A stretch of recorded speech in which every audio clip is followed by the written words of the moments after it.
சரி, இப்போ நாம் நிறைய செய்தி கடந்து போவோம். இதில் செய்தியில்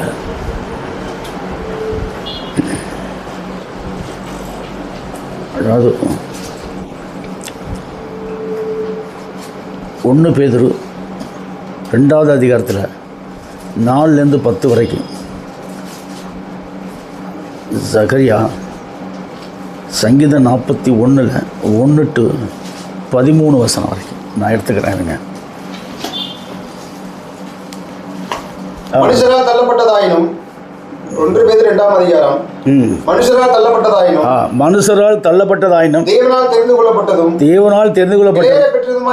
வெளியேறப்பட்டதுமா இருக்கிற ஜீவனுள்ள கல்லாகி அவரிடத்தில் சேர்ந்தவர்களாய் நீங்களும் ஜீவனுள்ள கற்களைப் போல ஆவிக்கேற்ற மாளிகையாகும் மூலமாய் தேவனுக்கு பிரியமான ஆவிக்கேற்ற பலிகளை செலுத்தும்படிக்கு பரிசுத்த ஆசாரிய கூட்டமாக கட்டப்பட்டு வருகிறீர்கள்.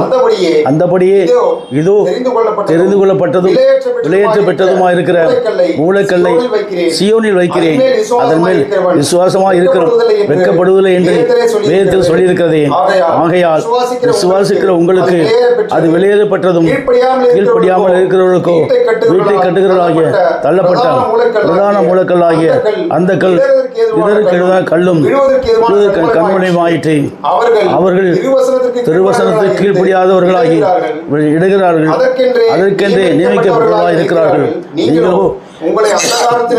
உங்களை அந்தகாரத்தில் தம்முடைய ஆச்சரியமான ஒளியத்தை வரவழைத்த புண்ணியங்களை அறிவித்து சந்ததியாயும் ராஜரீக ஆசாரிய கூட்டமாயும் பரிசுத்த ஜாதியாயும் அவருக்கு சொந்தமான ஜனமாக இருக்கிறீர்கள். முன்னே நீங்கள் தேவனுடைய ஜனங்களாக இருக்கவில்லை, இப்பொழுதோ அவருடைய ஜனங்களாக இருக்கிறீர்கள். முன்னே நீங்கள் இரக்கம் பெறாதவர்களாக இருந்தீர்கள், இப்பொழுதோ இரக்கம் பெற்றவர்களாக இருக்கிறீர்கள். ஆமீன். இது எல்லாம் இப்போ எல்லாம் உங்களுக்கு ஒரு சொல்லப்பட்டது. வசனம் முறையாக இருக்குது உங்களுக்கு. அடுத்த சங்கீதத்தில் சொன்னோம் இல்லையா? சங்கீத புஸ்தகம் 41வது அதிகாரம். ராகத்தலைவனுக்கு ஒப்பிக்கப்பட்ட தாவீதின் சங்கீதம். சிறுமைப்பட்டவன் மேல் சிந்தையுள்ளவன் பாக்கியவன். தீங்கு நாளில் கர்த்தர் அவனை எழுப்புவார், விடுவிப்பார். கர்த்தர் அவனை பாதுகாத்து அவனை உயிரோடு வைப்பார். பூமியில் அவன் பாக்கியவனாய் இருப்பான். அவன் சத்துருக்களின் இஷ்டத்திற்கு நீர் அவனை ஒப்புக்கொடீர். படுக்கையின் மேல் வியாதியாய் கிடக்கிற அவனை கர்த்தர் தாங்குவார். அவனுடைய வியாதியிலே அவன் படுக்கை முழுவதும் மாற்றி போடுவார். கர்த்தாவே, என் மேலே இரக்கமாயிரும், எனக்கு விரோதமாய் பாவம் செய்தேன், என் ஆத்துமாவை குணமாக்கும் என்று நான் சொன்னேன். அவன் எப்பொழுதும் சாவான், அவன் பேர் எப்பொழுது அழியும் என்று சத்துருக்கள் எனக்கு விரோதமாய் சொல்லுகிறார்கள். ஒருவன் என்னை பார்க்க வந்தால் வஞ்சனையாய் பேசுகிறான். அவன் இருதயத்தில் அக்கிரம சேகரித்துக் கொண்டு தெருவில் போய் அதை தூட்டுகிறான். என் பகைஞர் எல்லாரும் என் மேல் ஏகமாய் முறுமுறுத்து எனக்கு விரோதமாய் இருந்து எனக்கு பொல்லாப்பு செய்ய நினைத்து தீரா வியாதியாய் அவனை பிடித்துக் கொண்டது. படுக்கையில் கிடக்கிற அவன் இனி எழுந்திருப்பதில்லை என்று என்கிறார்கள். என் பிராண சிநேகிதனும் நான் நம்பினவனும் என் அப்பம் புசித்தவனும் ஆகிய மனுஷனும் என் மேல் தன் குதிங்காலை தூக்கினான். கர்த்தாவே, நீர் எனக்கு இறங்கி நான் அவருக்கு சரிக்கட்ட என்னை எழுந்திருக்க பண்ணும். என் சத்துரு என் மேல் ஜெயம் கொள்ளுகிறதுனால் என் சத்துரு என் மேல் ஜெயம் கொள்ளாததினால் நீர் என் மேல் பிரியமாய் இருக்கிறீர் என்று அறிவேன். நீர் என் உத்தமத்திலே என்னை தாங்கி என்றென்றைக்கு உம்முடைய சமூகத்தில் என்னை நிலைத்திருக்கிறீர். இஸ்ரவேலின் தேவனாகிய கர்த்தர் அநாதியாய் என்றென்றைக்கும் உள்ள சதா காலங்களிலும் ஸ்தோத்திரிக்கப்படத்தக்கவர். ஆமென், ஆமென், ஆமென். எவ்வளோ பெரிய அருமையான சங்கீதம் மகிமடைந்த மணவாட்டி சபைக்கு கொடுக்கப்பட்டது. வச்சுங்க. ஆமாம், வச்சுங்க. ஏன்னு கேட்டால் இந்த ரெண்டு இப்போ வாசிக்கப்பட்ட ரெண்டுமே உங்களுக்கு தான். மகிமடைந்த மணவாட்டி சபை, மொத்த வேதமும் மகிமடைந்த மணவாட்டி சபை. இது எப்போ புரியும் சொன்னால், இந்த சத்தியம் சொல்ல சொல்ல சொல்ல சொல்ல உங்கள் காதுக்குள்ளே போக போக இந்த சத்தியம் உங்களுக்குள்ள ஆப்ரேட் ஆக ஆக ஆக ஆக வேதத்தில் உள்ள அனைத்து வசனங்களையும் நீங்கள் அப்படியே பைகாட் வரும். அது மட்டும் கிடையாது, வேதத்தை திறந்த உடனே நீங்கள் பேச அவரே வார்த்தையானவரே பேசுவார். பேசுகிறது நீங்கள் அல்ல. வார்த்தை எப்படி இருக்குது? ஆவியாக இருக்குது. அவரே பேசுவார். அவர் என்னோட பேசுகிறார். அதே தேவன் உங்களோட பேசுவார். இப்போ அவர் இங்கே தான் நிற்கிறாரு, என் பக்கத்தில் தான் நிற்கிறார். மகிழ்ச்சியான மனவாட்டி சபைக்குள்ளே தான் நிற்கிறாரு. இப்போ உங்கள் கண்ணுக்கு தெரியாமல் இருக்கார், என் கண்ணுக்கு தெரிகிறாரு. இன்னும் கொஞ்சம் நாளையில் நீங்கள் சத்தியத்தில் உறுதிப்பட உங்கள் கண்ணுக்கும் தெரிய ஆரம்பிப்பார். அப்போ பயந்துடக்கூடாது. பயமோ நடுக்கமோ திகழும். ஏன்னா தேவன் தான் மேல் யார் மேலே பிரியமாக இருக்கிறாரோ அவன் நடத்து. இந்த சங்கீதக்காரன் படிச்சிருக்கான், அவனுக்கு எவ்வளோ விரோதம் தாவீதுக்கு, எவ்வளோ பையங்கர்கள், எவ்வளோ தாவீதுக்கு எத்தனை பேர் சூனியம் பண்ணான், எத்தனை பேர் ஏவல் விட்டான் தாவீதுக்கு. புரிஞ்சுங்களா? புறஜாதி மக்கள்லாம் அவனை காலி பண்ணுறதுக்கு பார்த்தானோ, ஆவிகளை விட்டு கொள்றதுக்கு பார்த்தான், பெரிய பெரிய பலவான்களை விட்டு அடிக்கிறதுக்கு பார்த்தான். ஒன்றும் நடக்கலை. ஒருத்தனே போய் கோழியாத்தை கொண்டானா பாருங்களேன். அது கூழாங்கல்ல, ஒரே ஒரு கல்லில். இப்போ எப்படி அடிச்சாலும் சொன்னால் கூழாங்கல்லை சுற்றி அடித்தாலும் நெத்தி பொட்டில் போய் படக்குன்னு உள்ளே போயிடுச்சு. எங்கே போச்சு? நெத்தி பொட்டுக்குள்ளே போயிட்டு இந்த கூழாங்கல்ல உள்ளே போயிடுச்சு. படக்குன்னு உள்ளே போயிட்டு இந்த பக்கம் பொத்துக்கிட்டு இந்த பக்கம் வந்துருச்சு. அப்படியே கீழே விழுந்தான். உடனே போய் அவன் வாழ்த்து அவன் தலையை வெட்டி தூக்கி பிடிச்சி. இதுதான் ஜெயம். அதே மாதிரி ஜெயத்தை தான் கர்த்தர் உங்களுக்கு கொடுக்குறாரு. இனிமேல் கொண்டு அப்படி தான் கொடுப்பாரு. ஏன்னா நம்மளை யாரும் மேற்கொள்ள முடியாது. பூமியில் அனைத்து மக்கள்களும் நம்மளுக்கு விரோதின்னு சொல்லிட்டு இந்த சத்தியம்லாம் சொல்லுது. பூமியில் அனைத்து மக்கள் நம்மளுக்கு யாராக இருக்காங்க விரோதி. ஏன்னா எல்லா மக்களும் யாராக அரைக்கிறான்? சிலுவையில் அடிக்கப்படாத நாமத்தான். நான் மட்டும்தான் சிலுவையில் அடிக்கப்பட்ட நாமத்தை ஆராய்க்க போனோம். என்ன சொன்னாலும் நான் என்ன பண்ணுவேன்? கேட்க மாட்டேன். தான் வரான் பாரு, பிடிப்பான் என்னை பார்த்து, உங்களை பார்த்து. மகிமையிழந்த மனவாடி சபையில் ஒரு பரிசுத்தவனை பார்க்கும்போது அவன் எப்படி இருக்கு? ரொம்ப இலக்காரன். இதை சொல்லியிருக்க பிரகாரம் நினைப்பான். நம்மளை மதிக்கவே மாட்டான், ரொம்ப அற்பமாக நினைப்பான்.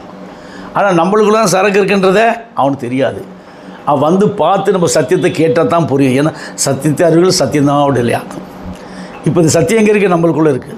சத்தியம் என்றால் என்ன? சிலுவை பற்றிய 7 உபதேசமே சத்தியம். சத்தியமே சிலுவை பற்றிய உபதேசம். இது நம்மளுக்குள்ளே தான் இருக்குது. ஏன்னா அவருக்குள்ளேருந்து தான் அவர் 7 காயத்துக்குள்ளேருந்து தான் சிலுவை பற்றிய உபதேசமாக வந்தது அப்படின்னு வேதம் சொல்லுது. அதுக்குள்ளேருந்து நம்ம எடுத்துருக்குறோம். அது சிலுவை பற்றிய உபதேசத்தை எடுக்கிறது சாதாரண காரியமா? அந்த 7 இடிமுழுக்க தான் சிலுவை பற்றிய உபதேசம். அந்த 7 இடுக்குன்னு சொல்லிட்டாரு. சொன்னதை எழுதாது முத்திரை போட்டுட்டாரு. அது எனக்கு தான் சொன்னார். அந்த 7 இடிமுழுக்க தான் சிலுவை பற்றிய ரகசியன்றது. அந்த ஒவ்வொரு இடிமுழக்கமாக வெளியில் கொண்டு வரதுக்கு நான் எவ்வளோ கஷ்டப்பட்டிருப்பேன்.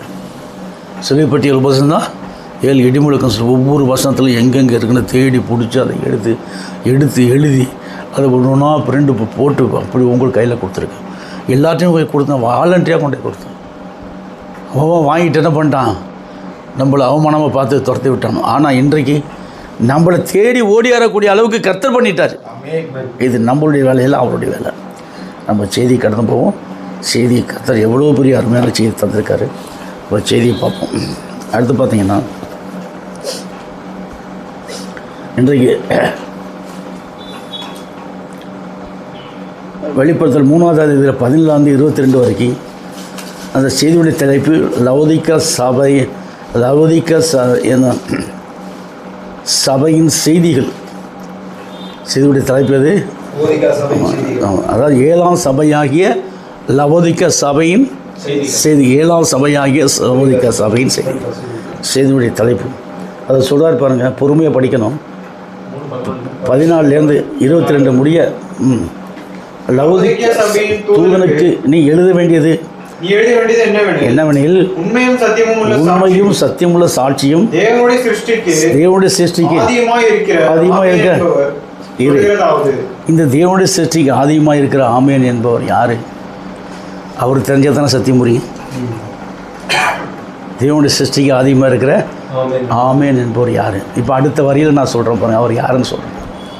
அது என்ன சொல்கிறேன்னா, இந்த ஆமேன் என்பவர் தான் உயிர்த்தெழுந்த கிறிஸ்து பிரானோம். ஆமேன் என்பவர் யார்? இவர் தான் உயிர்த்தெழுந்த கிறிஸ்து பிரானோம். இவர் தான் உயிர்த்தெழுந்த கிறிஸ்து பிரானோம். அடிக்கப்பட்ட வண்ணமுள்ளவர், அவருக்குள்ளேருந்து உயிர்த்தெழுந்த கிறிஸ்து வந்துட்டார். இவர் தான் ஆமேன். இவருக்கு பேர் தான் ஆமேன். இவர் எங்கே உட்காந்துருக்காரு? அடிக்கப்பட்டவருக்குள்ளே இருக்கார். அவருக்குள்ளேருந்து அடிக்கப்பட்ட வண்ணமாருக்குள்ளே வந்துட்டார். அவருக்குள்ளேருந்து வெளியில் வந்துட்டு 7ஆம் தூதனுக்கு தான் யாருன்றதை நிரூபிச்சிட்டார். இப்போ உயிர்த்தெழுந்த கிறிஸ்து யார் அவர் இருக்கார்? இப்போ இவர் தான் ஆமேன். ஆமேன் என்பவருக்கு பேர் என்ன? தேவனுடைய சிருஷ்டிக்கு ஆதியுமாய் அந்த தேவனுடைய சிருஷ்டிக்கு ஆதியுமா இருக்க ஆமேன் என்பவர் தான் இவர். அப்போ இவருக்கு பேர் என்ன? உயிர்த்தெழுந்த கிறிஸ்து. ஆமேன்னா என்ன அர்த்தம்? உயிர்த்தெழுந்த கிறிஸ்து. எவ்வளோ தெளிவாக சொல்கிறார் பாருங்க. தேவனுடைய சிருஷ்டிக்கு ஆதியுமாக இருக்கிற ஆமேன் என்பவர் சொல்லுகிறார். அப்போ அந்த ஆமேன் என்பவர் யார்? அவருக்கு ஒரு பேர் இருக்கணும் இல்லையா? அவருக்கு பேர் தான் உயிர்த்தெழுந்த கிறிஸ்து. அப்போ இவர் தான் என்கிட்ட வந்து நான் தான் அதுன்னு சொல்லிட்டார். நேற்று எழுதிட்டு வரும்போது சொல்கிறாரு, நான் தான், என் பேர் தான் ஆமேன்றார். அப்போ என் பசங்களாம் என் சண்டைக்கு வருதுங்க. உபத்திரத்துக்குள்ளே தான் தேவன் நடமாடுறாரு. எதுக்குள்ள நடமாடுறாரு? எழுதாத, எழுதிரி, போய் எழுந்திரிச்சு அந்த பக்கம், உனக்கு வேலை இல்லை, சும்மா எப்போ பார்த்தாலும் எழுதிக்கிட்டே இருக்கிறியா அப்படின்னு. அதுக்கெல்லாம் இங்கே வர போகிறாங்க. ஜீரணா அந்த படியில் நிற்கிது, கீழ் படியில் ஜீரணா உட்காந்து ஏற முடியாமல் நிற்கிது. ஒரு விஷயம் வருது. இப்போ என்ன அர்த்தம்? எதுக்கு வருவாங்க? என்னை பற்றி கோல் சொல்கிறதுக்கு. என்னை பற்றி கோல் சொல்லி குண்டான்னு சொல்கிறதுக்கு வருவாங்க. இல்லாத போல தான் சொல்கிறது. வந்து இங்கே வந்தால் என்ன வந்துடும் அவங்களுக்கு? அவங்களே வைக்கப்பட்டு போயிடும். அப்போ இங்கே வந்து அவங்க பார்த்த பிற்பாடு தான் நான் யாருன்னு அவங்களுக்கு உங்கள் மூலியமாக தான் கர்த்தர் வெளிப்படுத்துவார். அப்போ அடுத்து என்ற பேச்சு வருமா அவங்களுக்கு? அப்போ அவங்களும் இந்த சத்தியத்தில் வரணுன்றதுக்காண்டி கர்த்தர் செய்யக்கூடிய மகத்தானம். யாருமே இந்த சத்தியத்தில் வந்தவங்களுடைய எல்லாருடைய இணைச்சின பந்துக்களும் சொந்த பந்தங்களும் கர்த்தர் கொண்டு வந்து சேர்ப்பார். அடுத்து நீங்கள் பார்த்தீங்கன்னா சொல்லிட்டு இப்போ ஆமேன் என்பவரே சொல்லியாச்சு. என்பது தான் உயிர்த்தெழுந்த கிறிஸ்து பிரணம். இவருக்கு பேர் தான் ஆமேன் என்பது. ஆரம்பமும் முடிவும் இவர் தான். அவர் என்ன சொல்கிறார் பார்த்தீங்கன்னா, நீ குளிருமின்றி அனலுமின்றி. இந்த சபை எப்படி இருக்குதா? எல்லாம் இப்போ தான் ஆரம்பிக்குது. இந்த ஆரம்பிக்கிற சபை எப்படி இருக்குது? குளிருமின்றி அனலுமின்றி வெதுவெதுப்பாக இருக்குது. இப்போ இதுக்கு குளிரும் கிடையாது, அனலும் கிடையாது, வெதுவெதுப்பு இல்லை. அப்போ இந்த சபைக்கு என்ன இல்லை? ஒன்றுமே இல்லை. லவோதிக்கா சபைக்கு ஒன்றுமே இல்லை. இந்த 7ஆம் தூதன் மூலியமாக வேதத்தில் சொல்லப்பட்ட அனைத்து ஆசீர்வாதங்களும் இவன் மூலியமாக வந்து உட்காரணும். இப்போ ஞானஸ்தானத்தில் உங்களுக்கு வந்து உட்காந்துருச்சு. இடமிருந்து வளம் என்பது சிலுவை மரண பிரசவ 7 காய முத்திரை சொல்லி பற்றிய உபதேசம் உங்களுக்குள்ளே வந்தாச்சு. எல்லா காரியமும் உங்களுக்குள்ளே வந்தாச்சு. ஜெயம் கொண்டவர் ஜெயம் கொள்ளாதவர்களே ஜெயங்கள் வச்சுட்டார். ஜெயம் கொண்டவர் உங்களுக்குள்ளே வந்துட்டார், சபைக்குள்ளே நிற்கிறார். ஊரிந்தர் 7ஆம் தூதன் எழுப்பிடுறார். சபை மூலியமாக ஊரிந்தர் 7ஆம் தூதன் மூலியமாக மகிமையடைந்த சபை மூலியமாக இன்றைக்கி உலகத்தில் இருக்கக்கூடிய அனைத்து சபைகளையும் இப்போ அனைத்து மக்களையும் கொண்டு வரப்போகிறார். எல்லோரும் நம்ம இருக்க எப்படி இறங்கி வைக்கப்பட்டு அவமானம் போயிட்டு நிற்படும். அதுதான் குளிர்மண்டி அனல்மண்டி சபை எதுப்பாக இருக்குது. அடுத்த நிச்சயம் சொல்லும்போது பார்த்தீங்கன்னா, குளிர்மண்டி அனலாக நீ குளிராத அனலாக இருந்தால் நலமாக இருக்கும். இப்போ நீ குளிர்மண்டி அனல் எதிர்ப்பாக இருக்கிறபடினாலும் உன்னை என் வாயினின்று வாந்தி போடுவேன். வாயினின்று என்ன பண்ண? வாந்தி பண்ணி போடுவேன். ஏன்னா குளிர்மண்டி அனல்மண்டி இருக்கக்கூடாது. உன்னை வாயினின்று வாந்தி பண்ணி போடுவேன். இருந்தாலும் கர்த்தர் நம்மளை மன்னிக்கிறார். யாரை கொண்டு? 7ஆம் தூதனை கொண்டு சத்தியம் வர்றதுனால 7ஆம் தூதன் மூலியமாக சபைக்கு ஒரு மன்னிப்பு கொடுக்குறாரு. இந்த மகிமையடைந்த மணவாட்டி சபை இங்கே பார்த்திங்கன்னா, இங்கே பூமியில் மகிமை அடைந்து 10,000 வருஷம் கழித்து 10,000 வருஷமாக அந்த ஊழியம் நடக்கும். 10,000 வருஷத்துக்கு மறுபடியும் அதே சபை வெளிப்படுத்தி 21 திரும்பி வருது பூமிக்கு. இந்த சபை தான். இந்த சபை தான் என்ன திரும்பி பூமி. அப்போ நம்ம இப்போ சரீரத்தில் இருக்கிறோம். அப்போ நம்ம எப்படி இருப்போம்? சரீரத்தை விட்டு நீங்கி இருப்போம். நம்மளோட ஓட்டத்தை எல்லாம் முடித்து அந்த சபையோடு வருவோம். அப்போ ஃபவுண்டரும் நம்ம தான். அந்த எல்லாரையும் கொண்டு வந்து சேர்க்குறது நம்ம தான். மறுபடியும் எல்லாரையும் கூட்டிகிட்டு பூமிக்கு வர்றது நம்ம தான். அது எவ்வளோ பெரிய கிருபையுள்ள ஒரு பெரிய ஒரு பாக்கியம். எப்போ நம்ம எல்லோரும் எங்கே நிற்கிறோன்னு பார்த்தீங்கன்னா, வெளிப்படுத்த 14ஆவது அதிகாரத்தில் 1 to 4 வருஷத்தை படிச்சிங்கன்னா, அந்த 1,44,000 பேர்கள் வர்றாங்க இல்லையா? அந்த கும்பல் வருது, குரூப் வருது. பார்த்தபோது இதோ சீயோன் மேல் ஆட்டுக்குட்டியானவரை அவரோடு கூட அவருடைய எழுதப்பட்டிருந்த ஆட்டுக்குட்டியானவர் யாருன்னா வீட்டிலிருந்து கிறிஸ்து ஆமேன் என்பவர். இவர் தான் ஆட்டுக்குட்டி. ஏதா அடிக்கப்பட்ட வண்ணம் உள்ளவர்கள் வந்துட்டார். இப்போ ஆட்டுக்குட்டி யார்? வீட்டிலிருந்து கிறிஸ்து வந்துருச்சா? இவருக்கு பேர் தான் என்ன? ஆமேன் வந்துருச்சு. புரியாட்டி கேட்டுக்கிறணும், கரெக்டாக புரிய வச்சுக்கிறணும். இப்போ இவருக்கு பேர் என்ன வந்துருச்சு? ஆமேன் வந்து புரிஞ்சிருச்சா? இப்போ இவர் எங்கே வந்து நிற்கிறார்? இப்போ 7ஆம் தூதன் வந்து நிற்கிறாரு. இப்போ படிங்க அந்த வசனம், அதை கரெக்டாக இருக்கும், பொருந்தும் பாருங்க.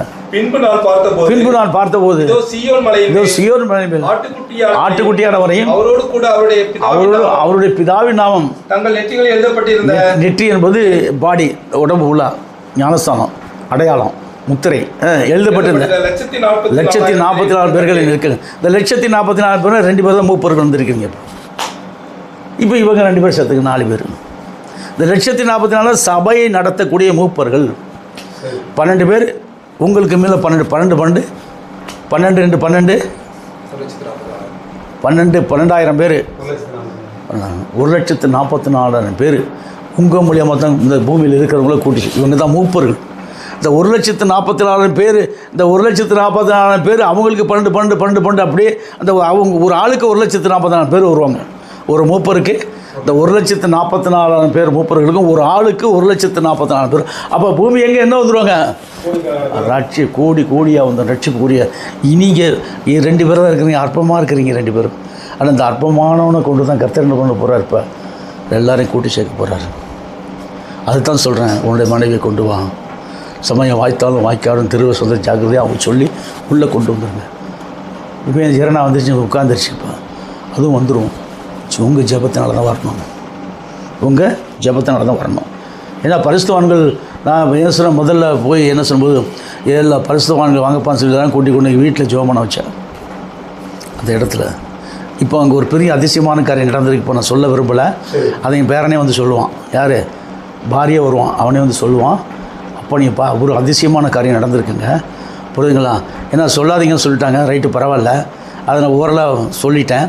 அவன் பேரனே வருவான், வந்து உங்களை கூட்டிகிட்டு போவான். அது ஒரு அதிசயம். ஏன்னா அந்த இடம் வாங்கின உடனே பரிசுத்தவான்களை கொண்டு போய் நான் ஜெபம் பண்ண வச்சேன். அவங்க காலை வச்சு இடம் எப்படி ஆகிப்போச்சு, இன்றைக்கி பரிசுத்தமாக போச்சு ஒரு இடம் அப்படின்னு சொன்னான். அப்போ அன்றைக்கி நான் அவங்கள ரொம்ப உண்மையிலே இருதயத்தில் விசுவாசித்தேன். அவங்களாம் பரிசுத்தவான்கள் தான், ஏன்னா நம்மளோட இருக்கிறாங்க, நம்ம அவங்க ஒரே ஒரு பர்சன்ட் கூட அப்பழுக்கா சொல்லிடக்கூடாதுன்னு சொன்னான். விசுவாசி அந்த பரிசுத்தவான்கள் காலை வச்ச இடம் எப்படி இருக்குது, இன்றைக்கி பரிசுத்தமாக இருக்கும். அதே மாதிரி நீங்கள் காலை வைக்கிற இடம் பூரா எப்படி இருக்கும்? பிளஸ்ஸிங் தான், ஆசீர்வாதம். இன்றைக்கி ஒரு பையன் வந்தார், ஜெபம் பண்ணியிருக்கான், அவர் எப்படியாவது வருவார், அவரையும் கொண்டு வரணும். அது ஒரு ஆத்தமாக இருக்குது. அதுக்குள்ளே பார்க்கும்போது பார்த்தா அடுத்தது இந்த சபை எப்படின்னு பார்த்தா வாந்தி பண்ணி போடுன்னு சொல்லிட்டார். அடுத்து என்ன சொல்கிறார் பாருங்கள், நீ நிர்வாகிக்கம் உள்ளவனும் பரிதவிக்கப்படத்தக்கவனும். அடுத்து என்ன சொல்கிறாரு? நிர்வாகியம் உள்ளவனும் தக்கவனும் தரித்திரனும் குருடனும் நிர்வாணமாக இருக்கு. அதிகா இத்தனை பங்கு இத்தனைக்கும் சொந்தக்காரனாக இருக்கான். யார்? இந்த சபையில் உள்ளவங்க. முன்னாடி நம்ம சத்தியத்தில் வர்றதுக்கு முன்னாடி அப்படி தான் நம்ம இருந்தோம். ஏன்னா சத்தியத்தை அறிய முடியலையா? நம்ம அறிஞ்சிட்டோம், இப்போ நம்ம அறிஞ்சிட்டு வர்றோம். சப்போஸ் இன்றைக்கி இருக்கக்கூடிய அந்த உலகத்தில் இருக்கிற இந்த பைபிளை வச்சுருக்கிற மக்கள் எங்கே? இவங்க எல்லோரும் அப்படி தான் இருக்காங்க. அவங்கள உள்ளே கொண்டு வரணும்ல. இப்போ இந்த இதில் சொல்லப்பட்ட கேட்டகரி மொத்தம் யாருக்குள்ளே இருக்குது? அவங்களுக்குள்ளே இருக்குது. இப்போ அவங்கள உள்ளே கொண்டு வரும்போது இதெல்லாம் நீங்கிரும். சத்தியத்தில் வந்து ஞானஸ்தானம் எடுத்தோடனே இவங்களுக்கு நீங்கி அவங்களும் நம்மளை மாதிரி பரிசுத்த அலங்காரம் தரித்து வருவாங்க. ஒரு ட்ரிப் ஆங்கில கோச்சிட்டு போயிட்டார். அங்கே என்ன பண்ணுறதுனே தெரியல, யாரை வச்சுருந்தாலும் கூப்பிட்றது. கோச்சிட்டு போயிட்டாங்க மனுஷன். ஏதோ ஒரு பிரச்சனையில் கோச்சிட்டு போயிட்டார். யாரை வச்சுக்கோணும்? அப்பாவாசுக்கோணும். இப்போ ஆய்க்கலா கோச்சிட்டு போயிட்டார், நீ எப்படியாவது போய் கூப்பிட்டு வரணும். இந்தா போகிற நேராக பைக் எடுத்தார், கிடுக்குன்னு போனார், போய் தூக்கிட்டு வந்துட்டார்.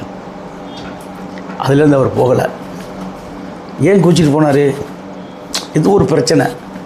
அப்போ என்ன சொல்லும்போது இந்த மாதிரி அப்படி போனவர் திரும்பி வந்தார். திரும்பி வந்ததுனால அவருக்கு இப்போ என்ன கிடைச்சிருக்குது? இப்போ இவரை கொண்டு தான், இவர் மூலியமாக தான், இவங்க வீட்டில் தான் இந்த மகிமனத மன்னாவாட்டி சபையை கற்றுக்கணும். அதோட பிள்ளைகளோட குடும்பத்தோடு ரட்சிப்போடு வர்றார். இது எவ்வளோ பெரிய கிருபை அவர் கிடச்சிது. மீண்டுமாக தேவன் கூட்டி கொடுத்து கிருபை கொடுக்குறாரு. அடுத்து நீங்கள் பார்த்தீங்கன்னா இது எல்லாம் நீங்கிருச்சு, நம்மளுக்கு எல்லாம் நீங்கிருச்சு. ஆனால் இந்த சத்தியத்துக்கு இனி வர்றவங்களுக்கெல்லாம் இது இருக்குது, வர்றவங்களுக்கெல்லாம் இது இருக்குது. அவங்களுக்கு நம்ம மூலியமாக நீக்கப்படும். அடுத்து படிச்சிக்கணும், நான் ஐஸ்வர்யவான் என்றும். இப்போ நீங்கள் சப்போஸ் இப்போ நம்ம போய் இந்த சத்தியத்தில் வாங்கன்னு கூப்பிடும்போது அவங்க என்ன சொல்கிறாங்க? நாங்கள் ஏற்கனவே சத்தியத்தில் இருக்கோம், ஏசப்பா எங்களோட இருக்கிறாரு, என் பொண்டாட்டியில் 1 மணி நேரம் பேசுகிறாரு, என்கிட்ட 1 மணி நேரம் பேசுகிறாரு. நாங்கள் ஜெபம் பண்ணும்போது அப்படியே ஆவி எங்களுக்குள்ளே இறங்குது. கிடந்த டப்பாங்குத்து டான்ஸ் ஆடுறாங்க. நீ வந்து சொல்ல வந்துட்டியான்னு தான் சொல்லுவான். இன்றைக்கி ஏஜ் மோகன்கிட்ட போய் சொல்லுங்கள், என்ன சொல்லுவார்? மோகன் லாஸ்ட்டு போய் சொல்லுங்கள். அப்போ அப்படி கையை நீட்டினா வானமே இறங்குது. சரி, டிசிஎஸ் தினகரன்ட்ட போய் சொல்லுங்கள். அன்றைக்கி ஒரு அம்மா என்னை கூப்பிட்றாங்க ஃபோனில், பால் தினகரன்ட்ட போய் சொல்லுங்கள், டிஜிஎஸ் ஆஃபீஸர்லேருந்து கூப்பிட்றாங்க. எனக்கு ஃபோன் பண்ணுறாங்க, என்ன சிஸ்டர் யாருன்னு கேட்டேன்னா விட்டுன்னு விட்டான் பாருங்கள், மூஞ்சி நாரி போச்சு. ஊழியக்காரனை கூப்பிட்டு வச்சு சாதாரண வெறிஞ்சோறு போடுறான். இது டிஜிஎஸ் போடலாம், எவனோ ஒருத்தன் சோம்பேறி அதை வாடகைக்கு எடுத்து போடுறான், இவன் வாடகைக்கு விட்டுட்டான். அதை ஏற்கனவே ஒருத்தர் இந்த மாதிரி ஏமாந்து போயிட்டான். உண்மையை சொல்லு சார், யார் எதுக்காண்டி ஃபோன் பண்ணி ஏன் பண்ண போடல கடைசி ஆமாம் பிறகு தான் நீங்கள் சொல்கிறதா உண்மை, நீ சொல்கிறபடி தான் போனேன். வெறிஞ்சோறு போடுவான், சாம்பார் கூட ஊற்ற மாட்டானோ, கேவலமானோ. ஏன் ஊழியக்காரனை கூட்டி அசிங்கப்படுத்துகிறாங்க? இது யாருக்கு அசிங்கம் தெரியுமா உங்களுக்கு?